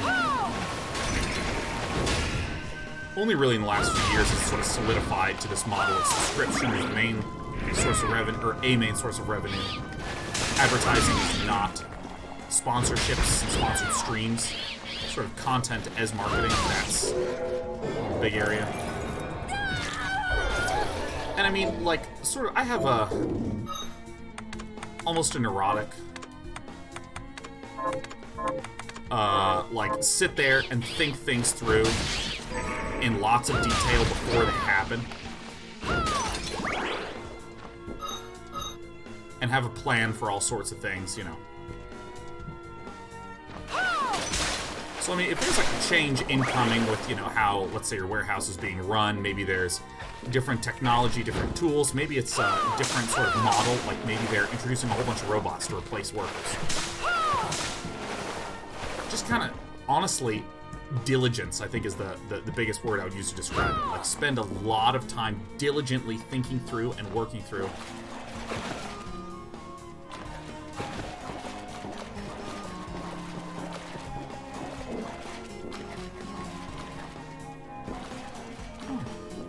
Complete bloodbath. Oh my god, look, everyone makes the same joke. That's great, yeah. We all, everybody now, yeah. Yeah, no, I mean, I think it's just sort of like an obsessive diligence. Because, like... Oh, wait a minute, can I, like, jump down through here? Like, there's no magical technique to work through a problem, you know? What winds up being significant is the diligence of going through everything, single thing, step by step. Like, let's say, for instance, here's one that could be happening. Let's say that the games that I'm interested in streaming suddenly collapse in viewership. And, you know, I'm left with some options. I could start streaming games that I really don't like. And let's just say that I hate the games enough that I don't want to do that. And so I have to sort of figure out what is it that I want to do with streaming. Well, you know, and this is like a real hypothetical because nothing works this way, but that's fine. Like, let's say the situation I was in was that all the games that I'm interested in streaming, like platformers, indie games, Magic the Gathering, Dota, old shitty point-and-click adventure games, new releases, like this just falls apart. No one wants to tune in anymore. So what do I have to consider? Well, I have to consider things like, well, I don't want to abandon streaming because, for one, I like it, but for two, what if games that I do like, those types of things, a new game or two comes out that I really enjoy that has good streaming viewership, so that can spike back up again. I don't want to disappear from the radar and then try to climb back on from nothing, so I probably want to keep consistent viewership up, but then I'll have to think about some other career options. What are career options that I could do that would actually allow me to still be able to do some streaming each week? I'll probably have to reduce the number of streaming hours. Okay, how would I redo the budgeting? So these are the sorts of ways that I would think through it. And I would consider the way that each of these things interacts with each other. Just consider a bunch of different possibilities, like having A and B and C options. Let's see. Discover strange formation of white crystal growing on the subject. What is it? A sign at long last that my studies are progressing? I must observe it diligently and learn all I can. Multiplying. Slows corruption. Spreads the cadaver. It chooses a subject. It is a marvelous substance, neither entirely liquid nor solid. As soon as I have enough, I shall begin experiments to discover its other properties. Okay. Someone be cooking up some homunculus. Immortal zombies having issues hearing me talk over the music. Anyone else having that? The audio mixing and balancing in this game has been a wee bit weak. Give me your chest.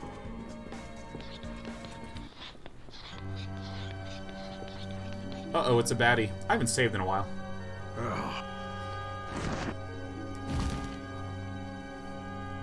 Miriam?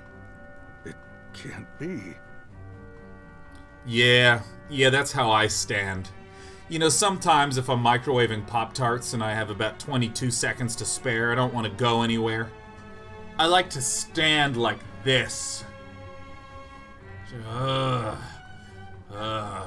Alfred? Why are you here, Johannes? All that is... Yeah, I mean, I don't even care about the story in this game. Look at him, he runs like he needs to go to the bathroom. Look at Johannes. Because something didn't feel right.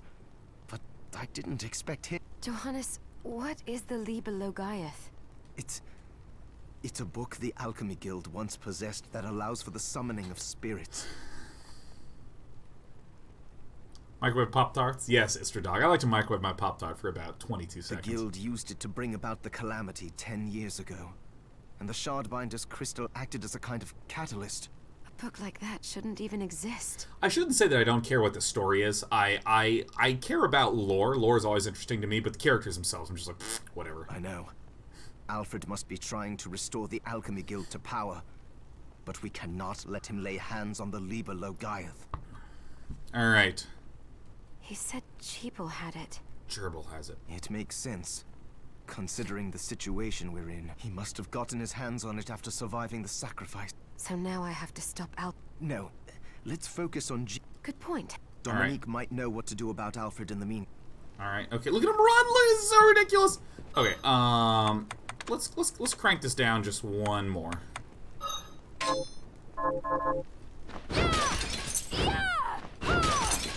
I really need to get to a save point. Alright, that's not it. I'm pretty sure this down area... This seems like a very reasonable spot for a save to exist. God, I'm good. I just have tapped into the essence of these games, you know what I mean?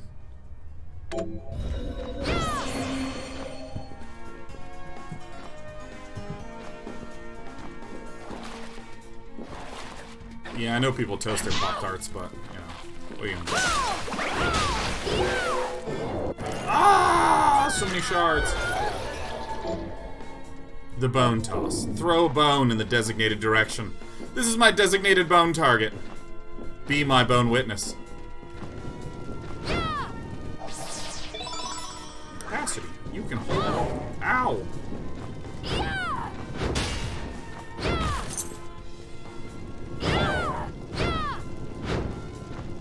Why is this so difficult for me? Can't believe I've done this. Alright, we have some more E-plasm.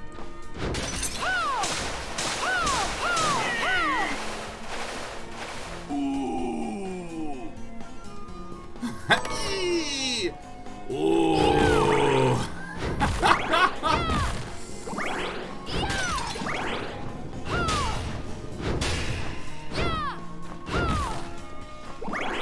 Alright, what does the bookshelf say? True sedating gyre. Spin towards enemies and transfer the momentum of your blade. Down, forth, and back.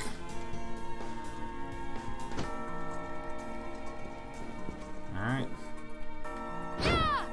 I do concede this is better than the Castlevania Symphony of the Night magic system, which is basically where you just occasionally hit a button sequence to be able to cast a spell and it recorded it, but you essentially have to random your way into it. Critical, yes.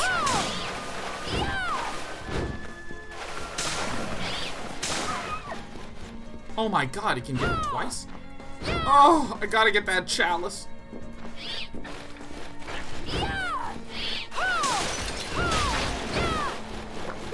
Bats are my nemesis with this weapon, man.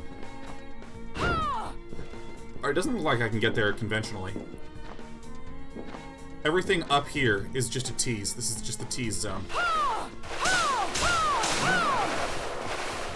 Whoa, that man leapt.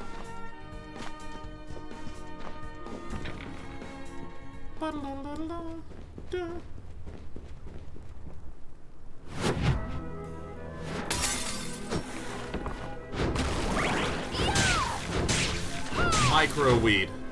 Attack the plants. What is this? Plume Parma?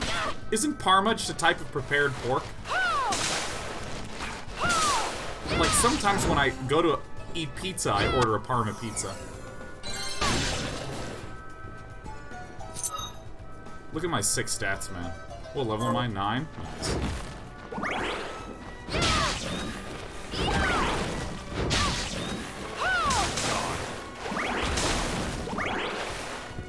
Dude, I really like this ball spell, now that I have so many balls. Oh, I didn't even hurt this.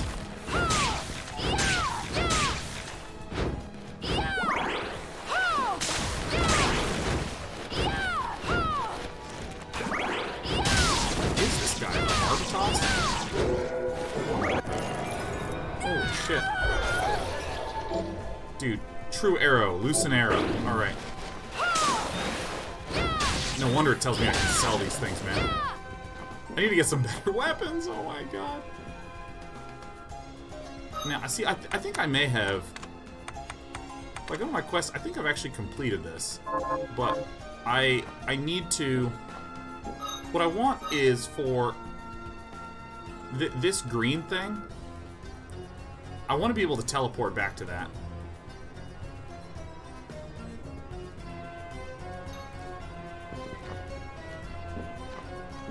Let's see. How do I wish to explore? Let's go down first.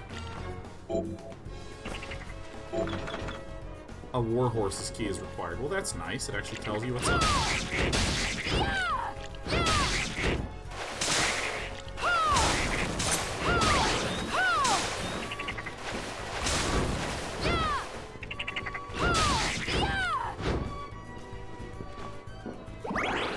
I found a chest. Obsidian equipment art.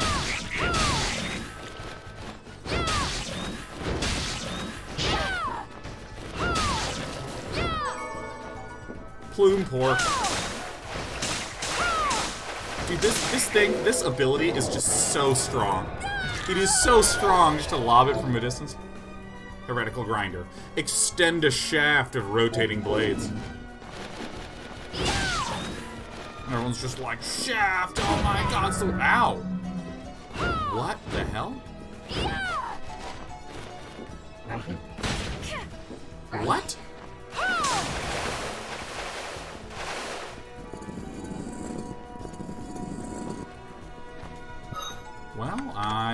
if I have anything to...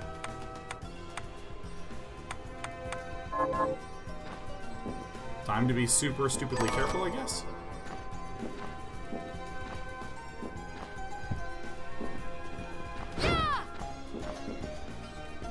Immortal Zombies says, Sean, what's your favorite kind of math? How do you choose? You need to pick specialization from undergrad thesis, and I can't decide.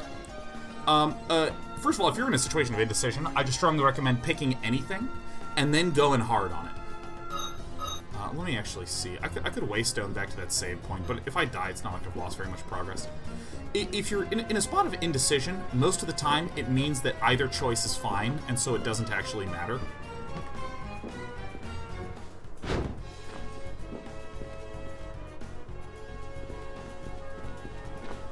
I happen to like combinatorics. I think that, like, there's a lot of things that, I don't want to organize this. Could be a save point around here.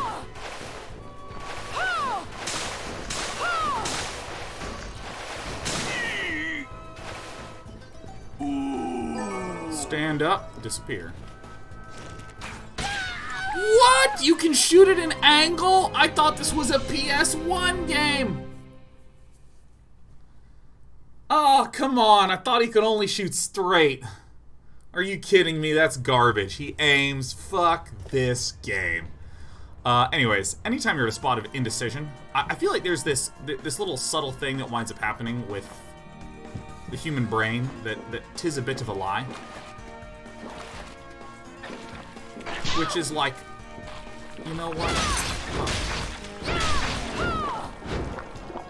Which is, you're doing work, and then maybe you understand a concept. Oh my god, I haven't even gone up and around. This is horrible.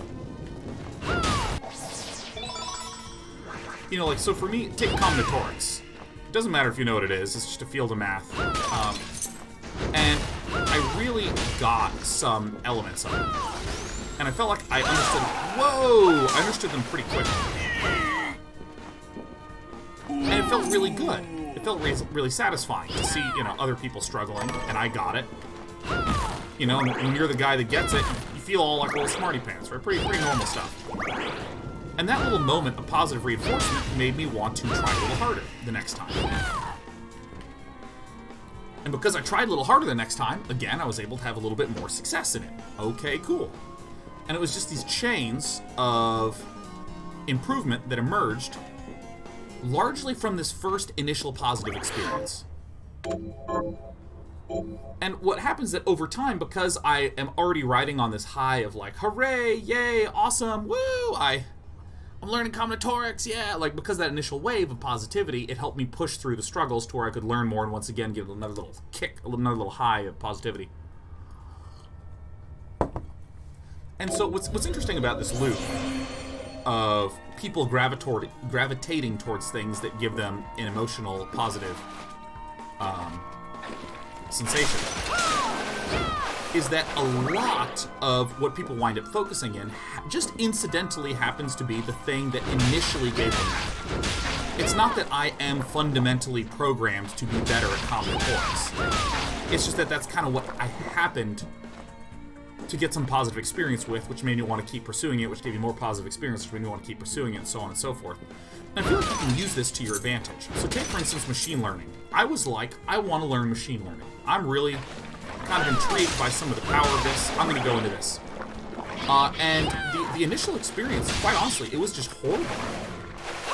There was nothing positive about it.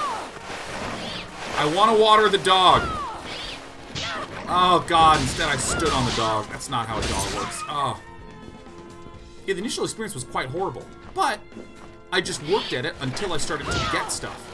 Until I started to have some good positive experiences with it. Which then begat more motivation, which allowed me to pursue it more. And now I actually just have, like, an interest in it. And I feel much more of a sense of comfort as opposed to a sense of confusion and agony and annoyance when I work in when I do any work in this space. And so coming all the way back to your question, Amoral Zombie, which is, hey, I want to try to pick a topic to study for my thesis. If you just pick anything,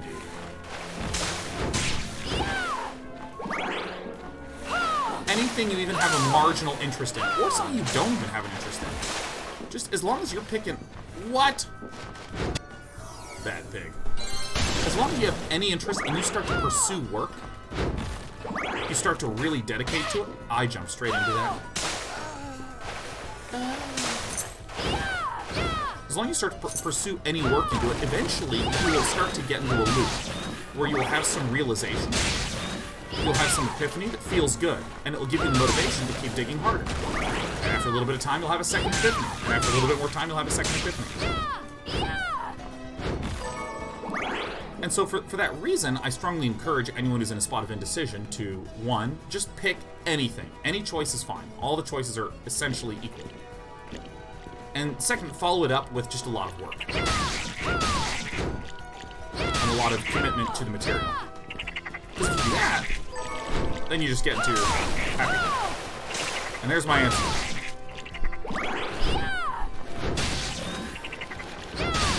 In terms of the mathematical hot topics, you know.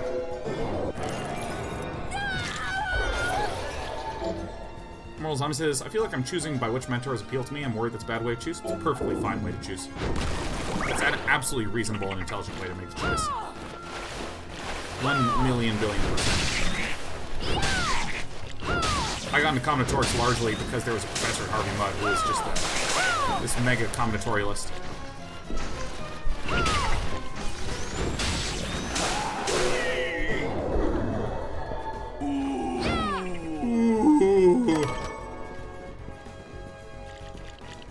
It doesn't matter.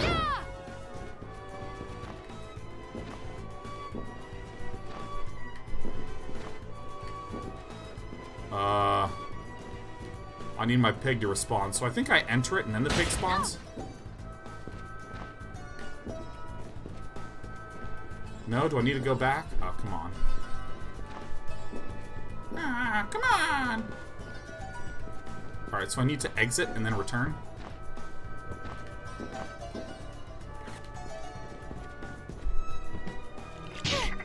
Oh, this stupid frog. The frog that lingers below.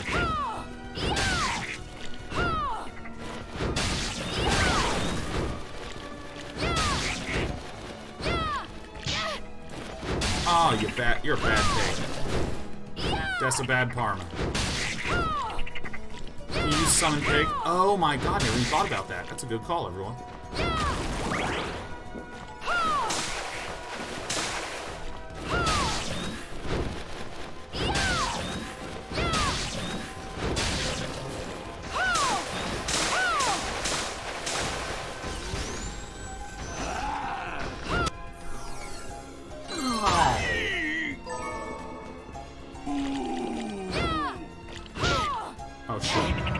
Fucking come on, hit him! Hit the frog! Alright, it didn't work. Let's go to the shards and summon...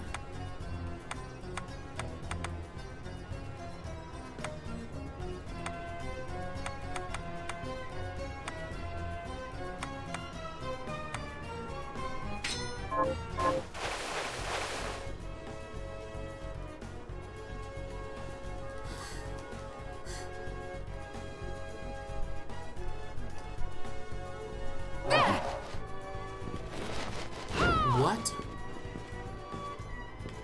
Did I do it wrong?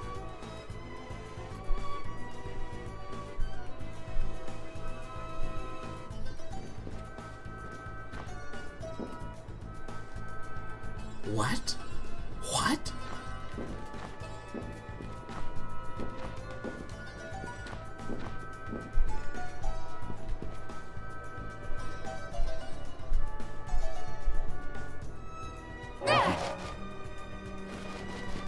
Alright, well, I guess our first idea was correct.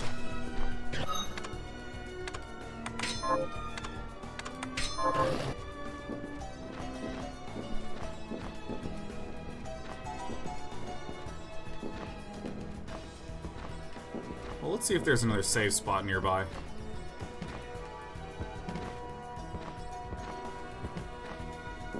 I bet you it's like right here. Oh, that's right, we died here last time.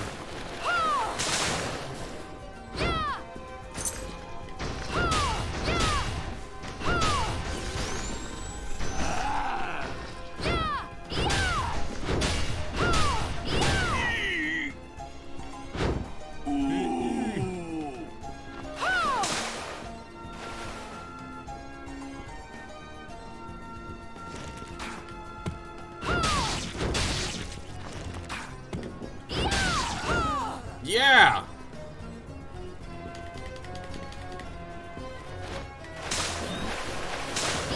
Ah! A Morgenstern. Is that a Morning Star?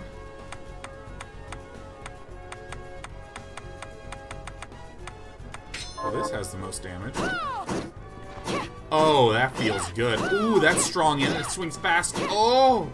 Oh! Oh! Oh! Yeah.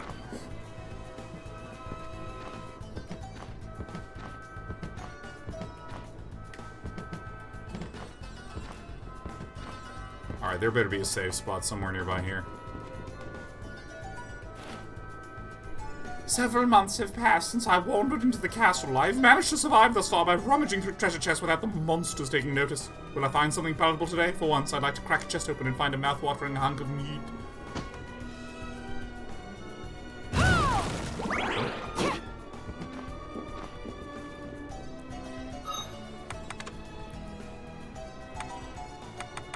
think I'm out of potions. I'm gonna get some more mana. Uh-oh. Uh-oh. Someone's almost done with Bloodborne somewhere over there.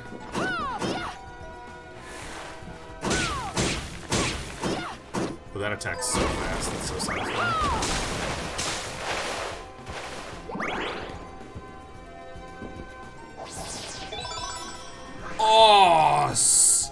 Oh, dude, yeah. Oh my god, yeah.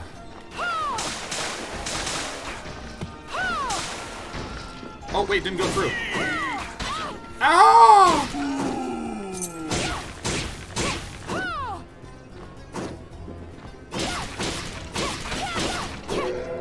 Thought I could get him.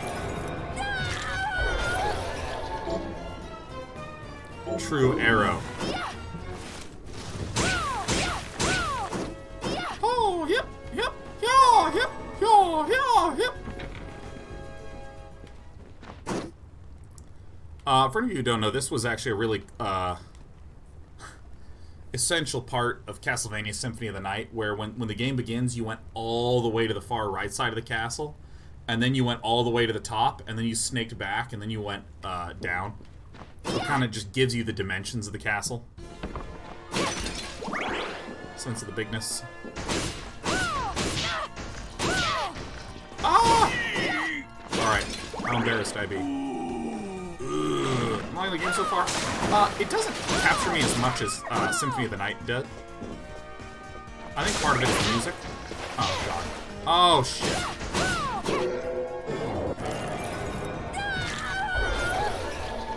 I mean, I love Metroidvania style games.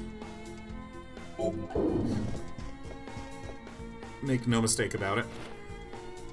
But the last one that I played was like really, really good, which was Hollow Knight.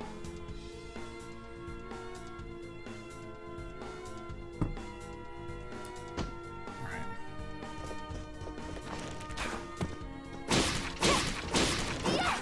Ah! Yes, explode. Okay, so I assume that I can go from here to there. Alright, so let's go back and talk. So, Brandon Bailly. Happy anniversary day 9. Happy 29th to you. Hope you're having a great start to the weekend. Yeah, I'm enjoying this a lot. Although I will admit, I'm kind of hungry to keep doing some experimentation with this Grixis deck. I have some new ideas with it. Got any targets for me? I have some ideas to adjust.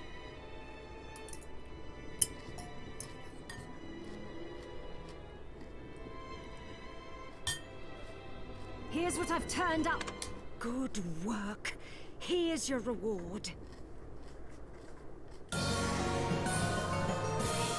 What do I do with 3 rings, man?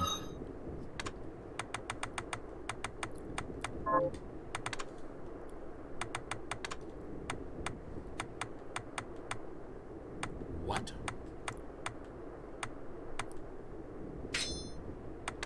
I'm just gonna put on 2 rings, dude.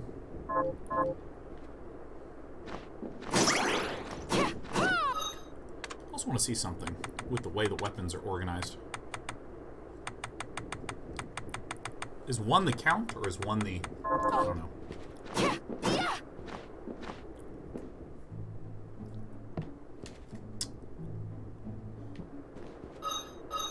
Did I get that thromium bromide or whatever it was?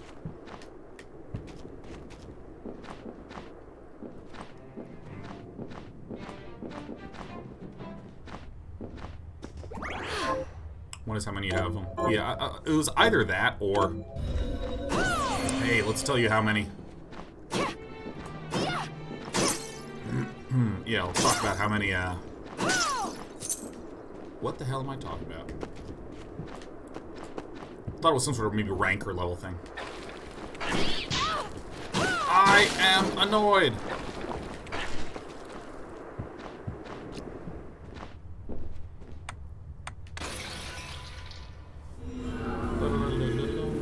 Is playing Hollow Knight as we speak, one of the best games I've played in a while.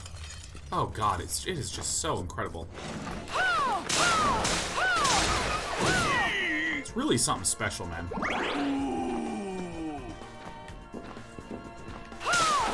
You know, I actually find that the music is like disproportionately important to me in these kinds of games. Ah, fuck.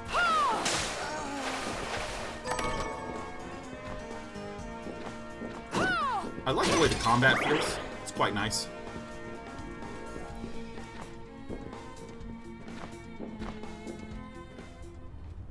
Oh my god, thing of beauty, hell yeah.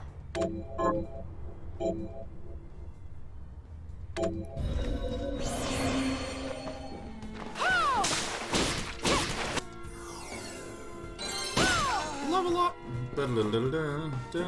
I love leveling up, I love leveling power.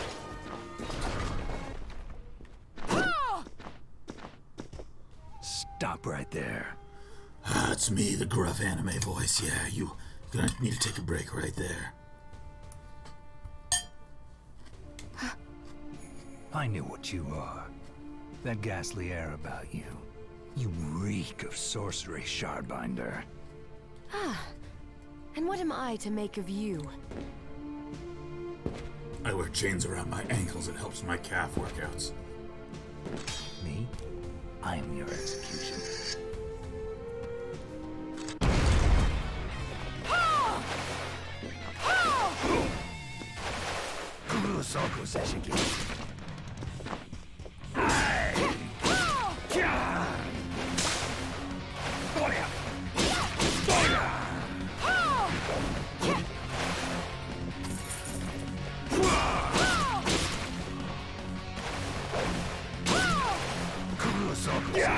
Seems so easy, man.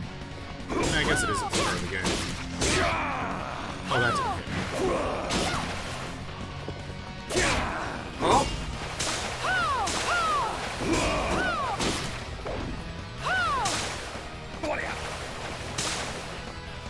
Kurosako's foolishness.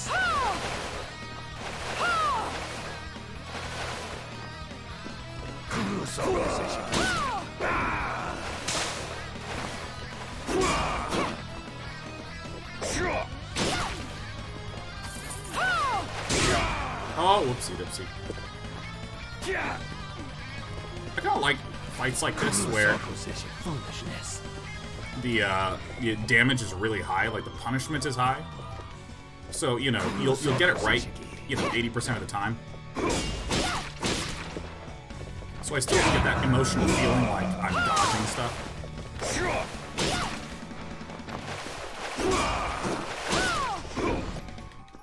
Jesus, got so much health. Kurosako's foolishness. I'll probably die here, but do I have any? Do I have one of those potions? No. What? Oh yeah, dude, that one owns me every time. No better than a demon pawn.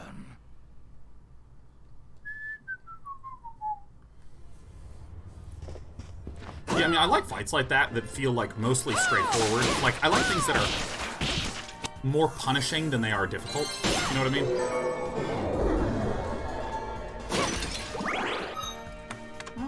What? Maybe something other than Cerulean Splash.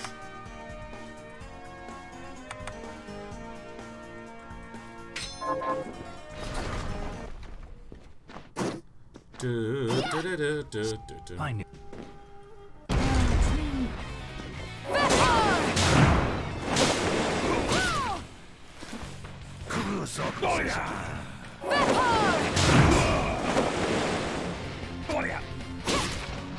Not sure if that was good. Oh, dude, that move just fucking owns me.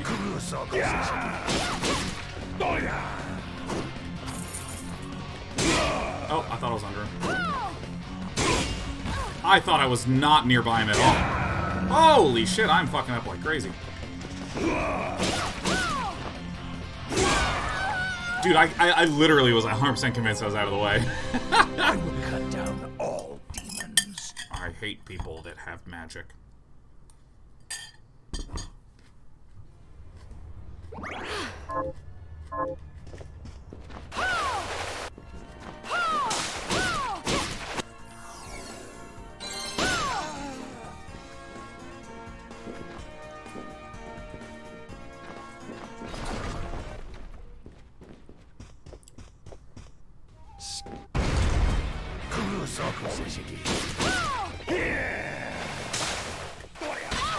Ow.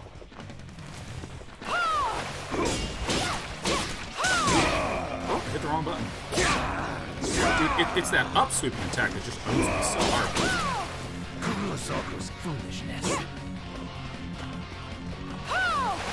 Yeah. I need to not hit him twice. Like that. Shouldn't do that. See, I was trying to jump past him. I'm trying to see if I can actually get more hits, but I should just be hitting once.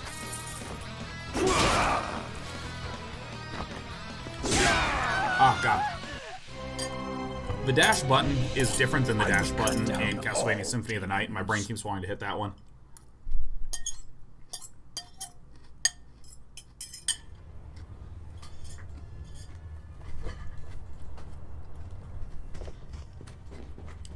That's enough salad for them. What? What? What? Oh, I'm just resetting. Dreadful rag? Hell yeah. Alright. Guess it's a crafting thing. Yeah, I don't know. For whatever reason, the game is not quite grabbing me.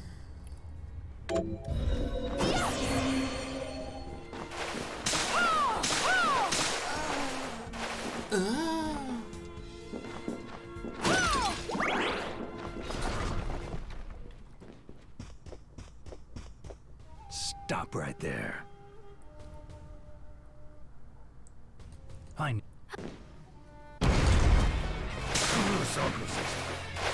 Alright, let's just...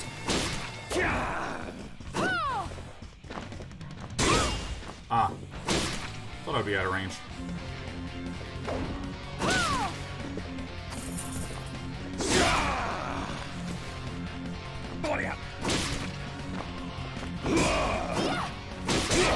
Ah. If I missed the first attack, foolishness.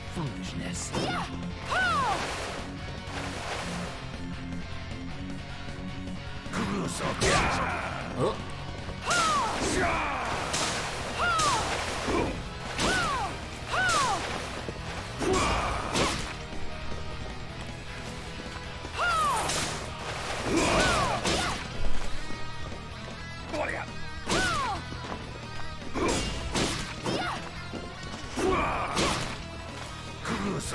Foolishness.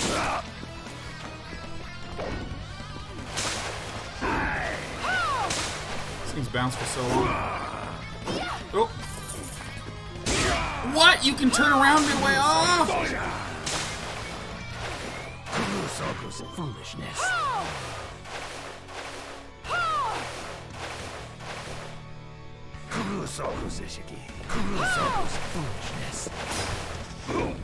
I'm so lucky.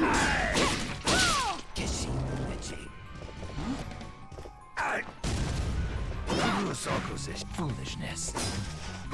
Oh shit, dude. Anytime it says foolishness. Okay, I got it.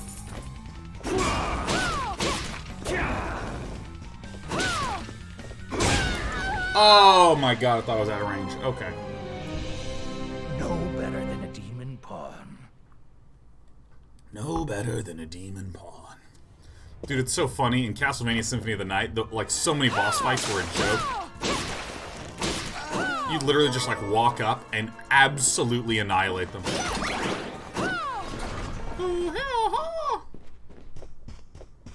Army of One with the 61-month anniversary.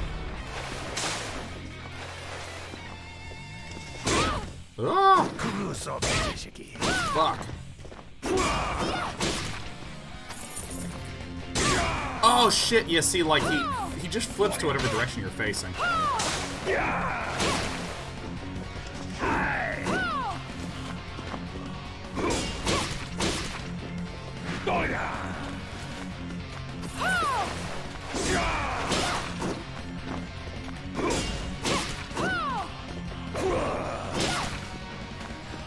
This back dodge is actually way more useful than foolishness.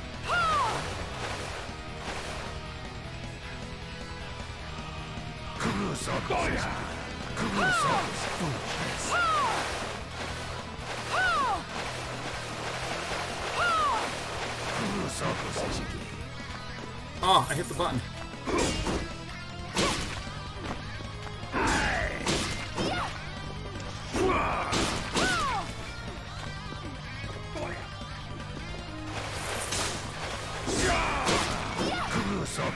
Foolishness.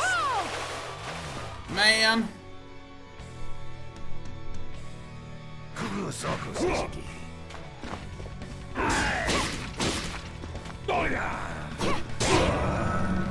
No, don't go that way. No, not this way, myself. Foolishness. Oh! Okay. This is ridiculous. I should absolutely be able to hit him right now. Oh, I thought there was no way I'd be in range. No better than a demon pawn. I actually think that the first time I played against him was the far and away most successful.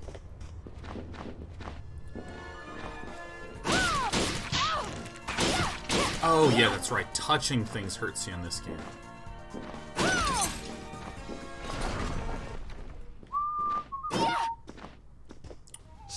Yeah, depending upon how the next hour goes, I think it's likely we're going to be switching to some magic.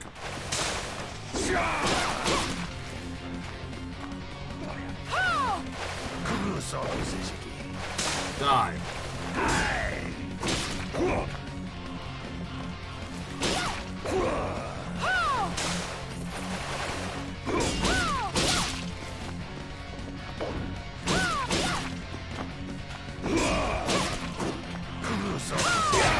Oh, I thought I was at range. Fuck.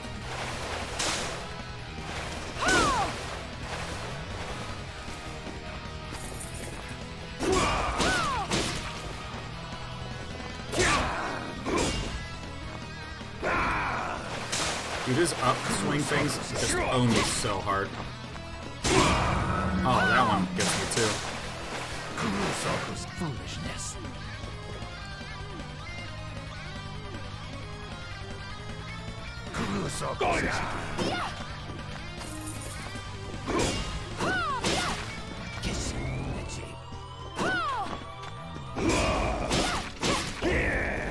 Oh, I'm lucky.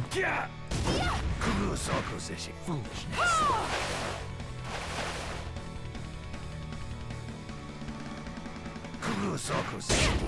No! I was on the other side!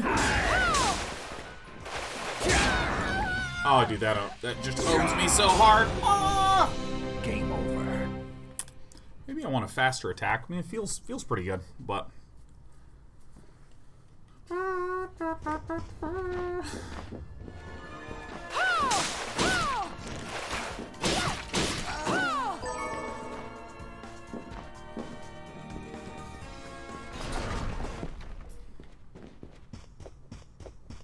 Stop.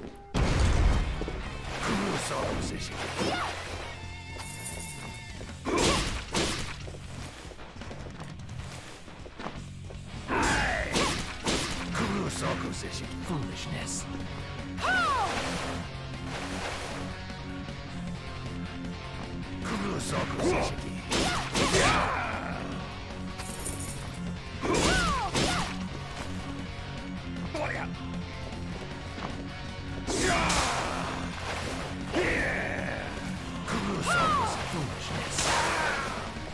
Oh, I can hit him with that.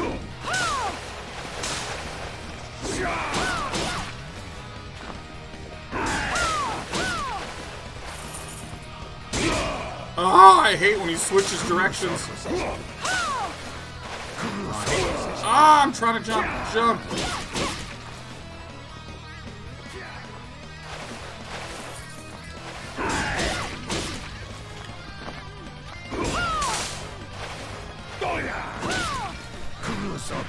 Foolishness.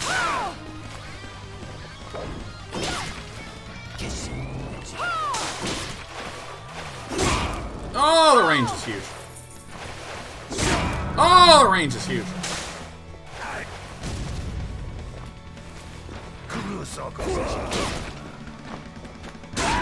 Oh, the range is fucking huge. No better than a demon pawn. No better than a demon pawn.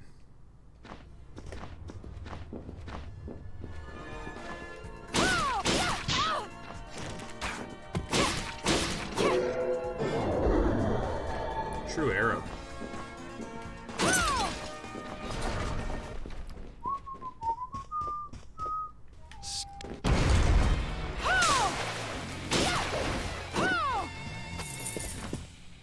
Oh, I hate when he fucking turns around.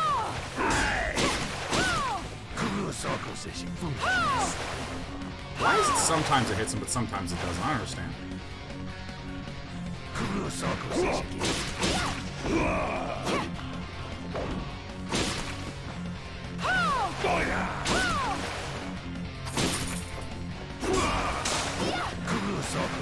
Foolishness.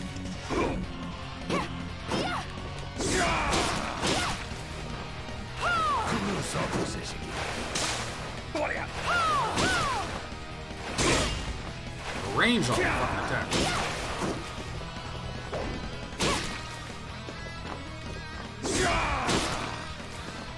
I'm hitting him a lot. Oh my god, the range on that fucking attack. It's like these two attacks that just own me so hard. I don't know why this worked.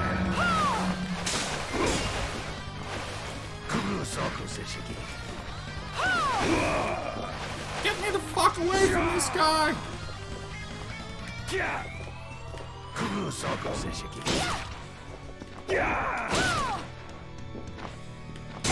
Oh shit, I went the wrong way. Fuck. No better than a demon pawn. Yeah, maybe after we beat this fight, I'm just gonna switch off to magic. This game feels like very fun. Like I've yet to have anything occur that kind of makes me go Ermagerd, you know. I can't explain to you why that is.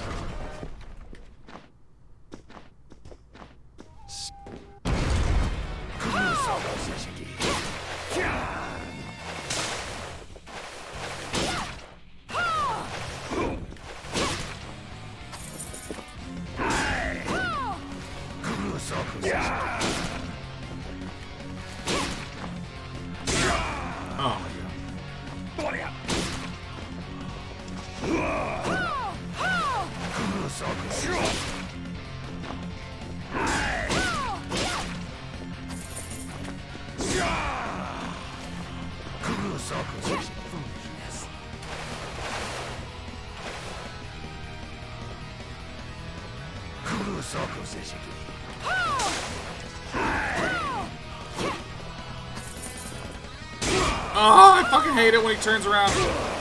Dude, I bet like 80% of my damage has been taken from that shit right there.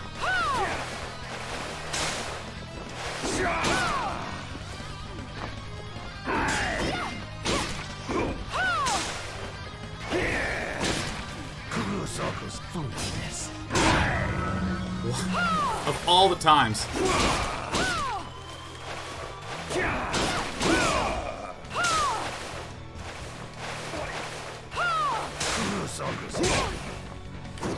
Holy shit.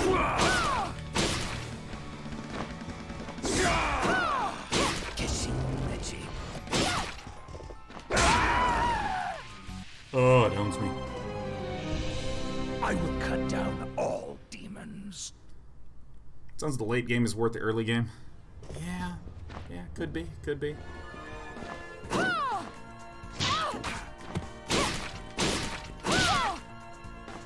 Oh my god, he's not dead. Alright, we're just gonna try again. Also, let me make sure that my air conditioning is working. For some reason, it is just so hot in this house.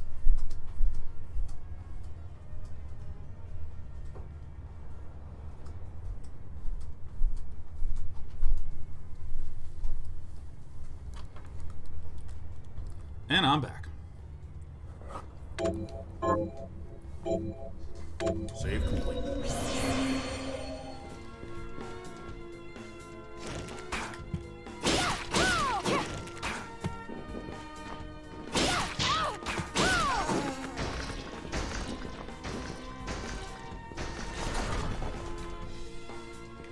Man, it is just crazy how hot it has been in this area. I'm gonna be much more conservative. I've been trying to, like, end fast, as it were. Just go for safe hits.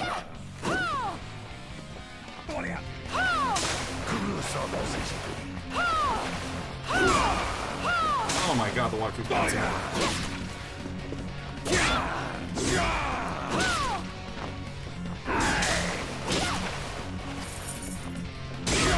Ah, fuck.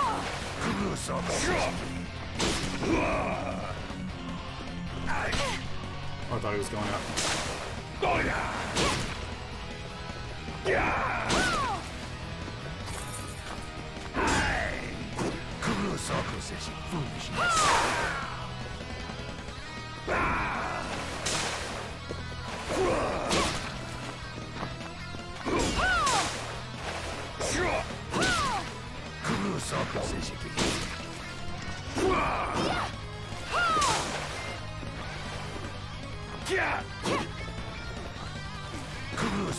Foolishness.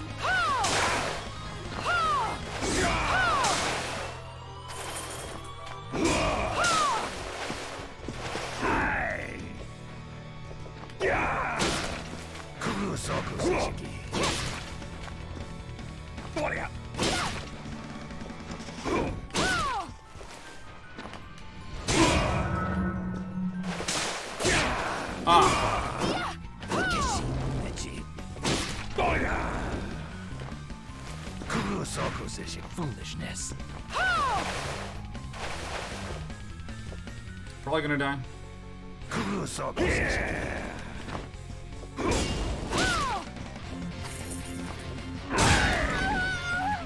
Alright, I quit. I will cut down all demons. You know, I don't know what it is about. I don't know. I'm just not feeling it. Just not feeling this game. I don't know what it was about it. Yeah, there's something about just like the.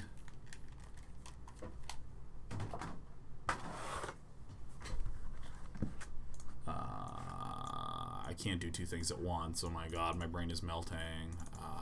Let's see. Switch this. Let's see here.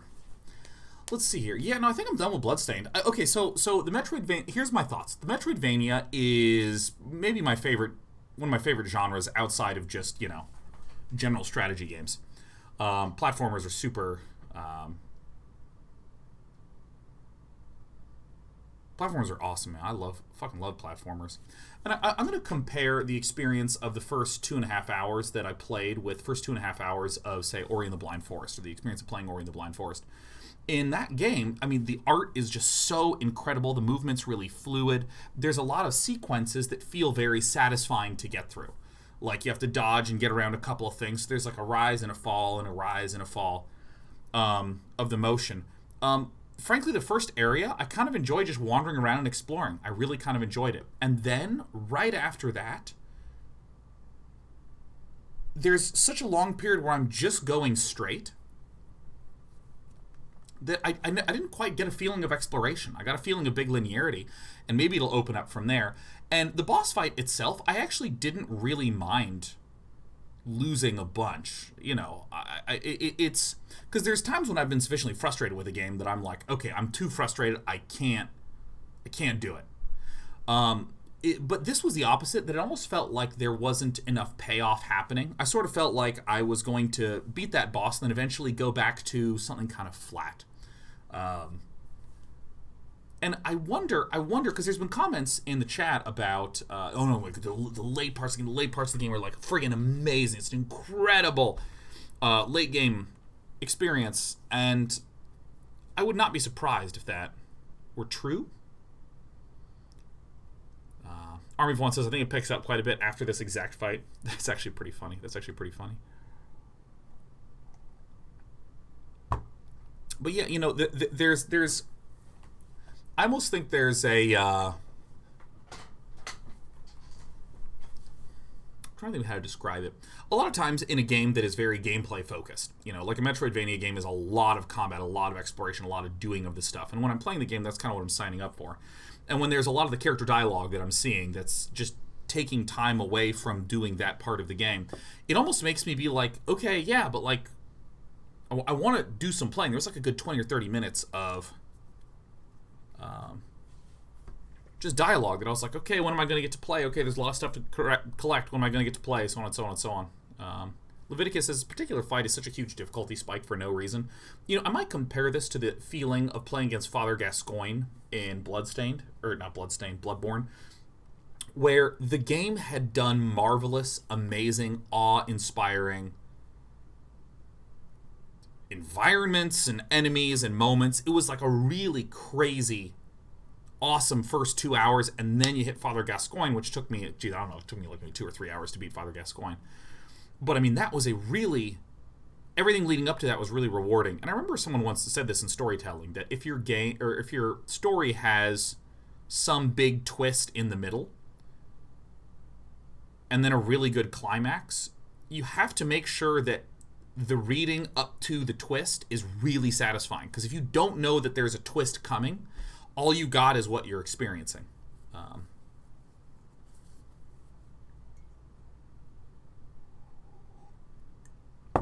Because I feel like this is an important thing to sort of like mix and match between, which is, or not mix and match between. There's an important thing to properly delineate, because I like frustrating, tough bosses. I like those kinds of things. Sometimes the frustration is to the point where I want to quit, and that's not what made me want to quit. What made me want to quit was I thought, yeah, and if I beat him, and I guess I'm just going to go back to just kind of linearly exploring. I guess. You know?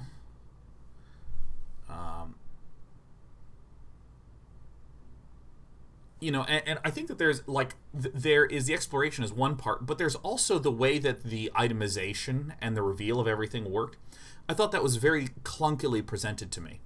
Because what is cool about items and power-ups and craftables and all this stuff? It's choices and power growth, right? It's really simple. It's like, okay, you can have fast, quick attacks or long, slow attacks. Absolutely got that initially, right? I had my basic little knife, and then I got a claymore, then I got a sword, and I'm like, okay, there's 3 different types of attacks here. Which one do I want to choose? So I chose the claymore, and I felt the slowness and the clunkiness of it. That's kind of fun, but then also my power's growing, and there's this implication that it's unlocking more things. You know, I actually found it quite satisfying when I went from no magic ability to the bouncing ball ability. That was kind of satisfying. That was pretty good.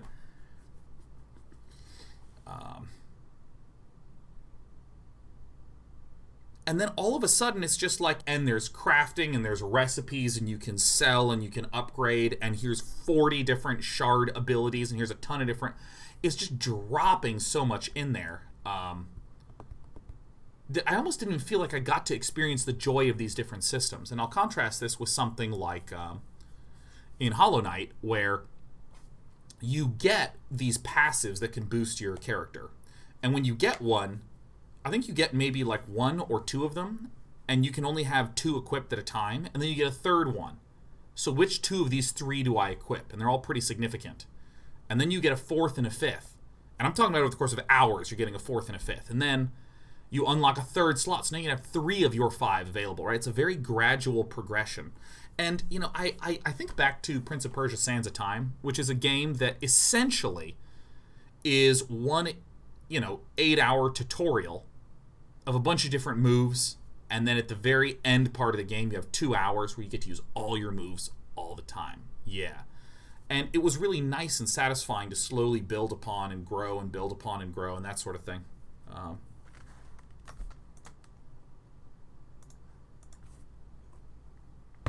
So it was weird.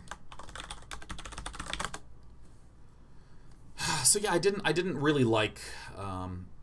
There's just an explosion of stuff and ingredients, and I didn't really get to do it. You know, I don't know. There's honestly an elegant simplicity to the dude drops the item, I pick it up and look at the item. You know, when it turns out I'm collecting a bunch of stuff, I don't know. I just felt like there was a lot going on and not any payoff at the moment. So I don't know. I'm going to switch over to some Magic the Gathering.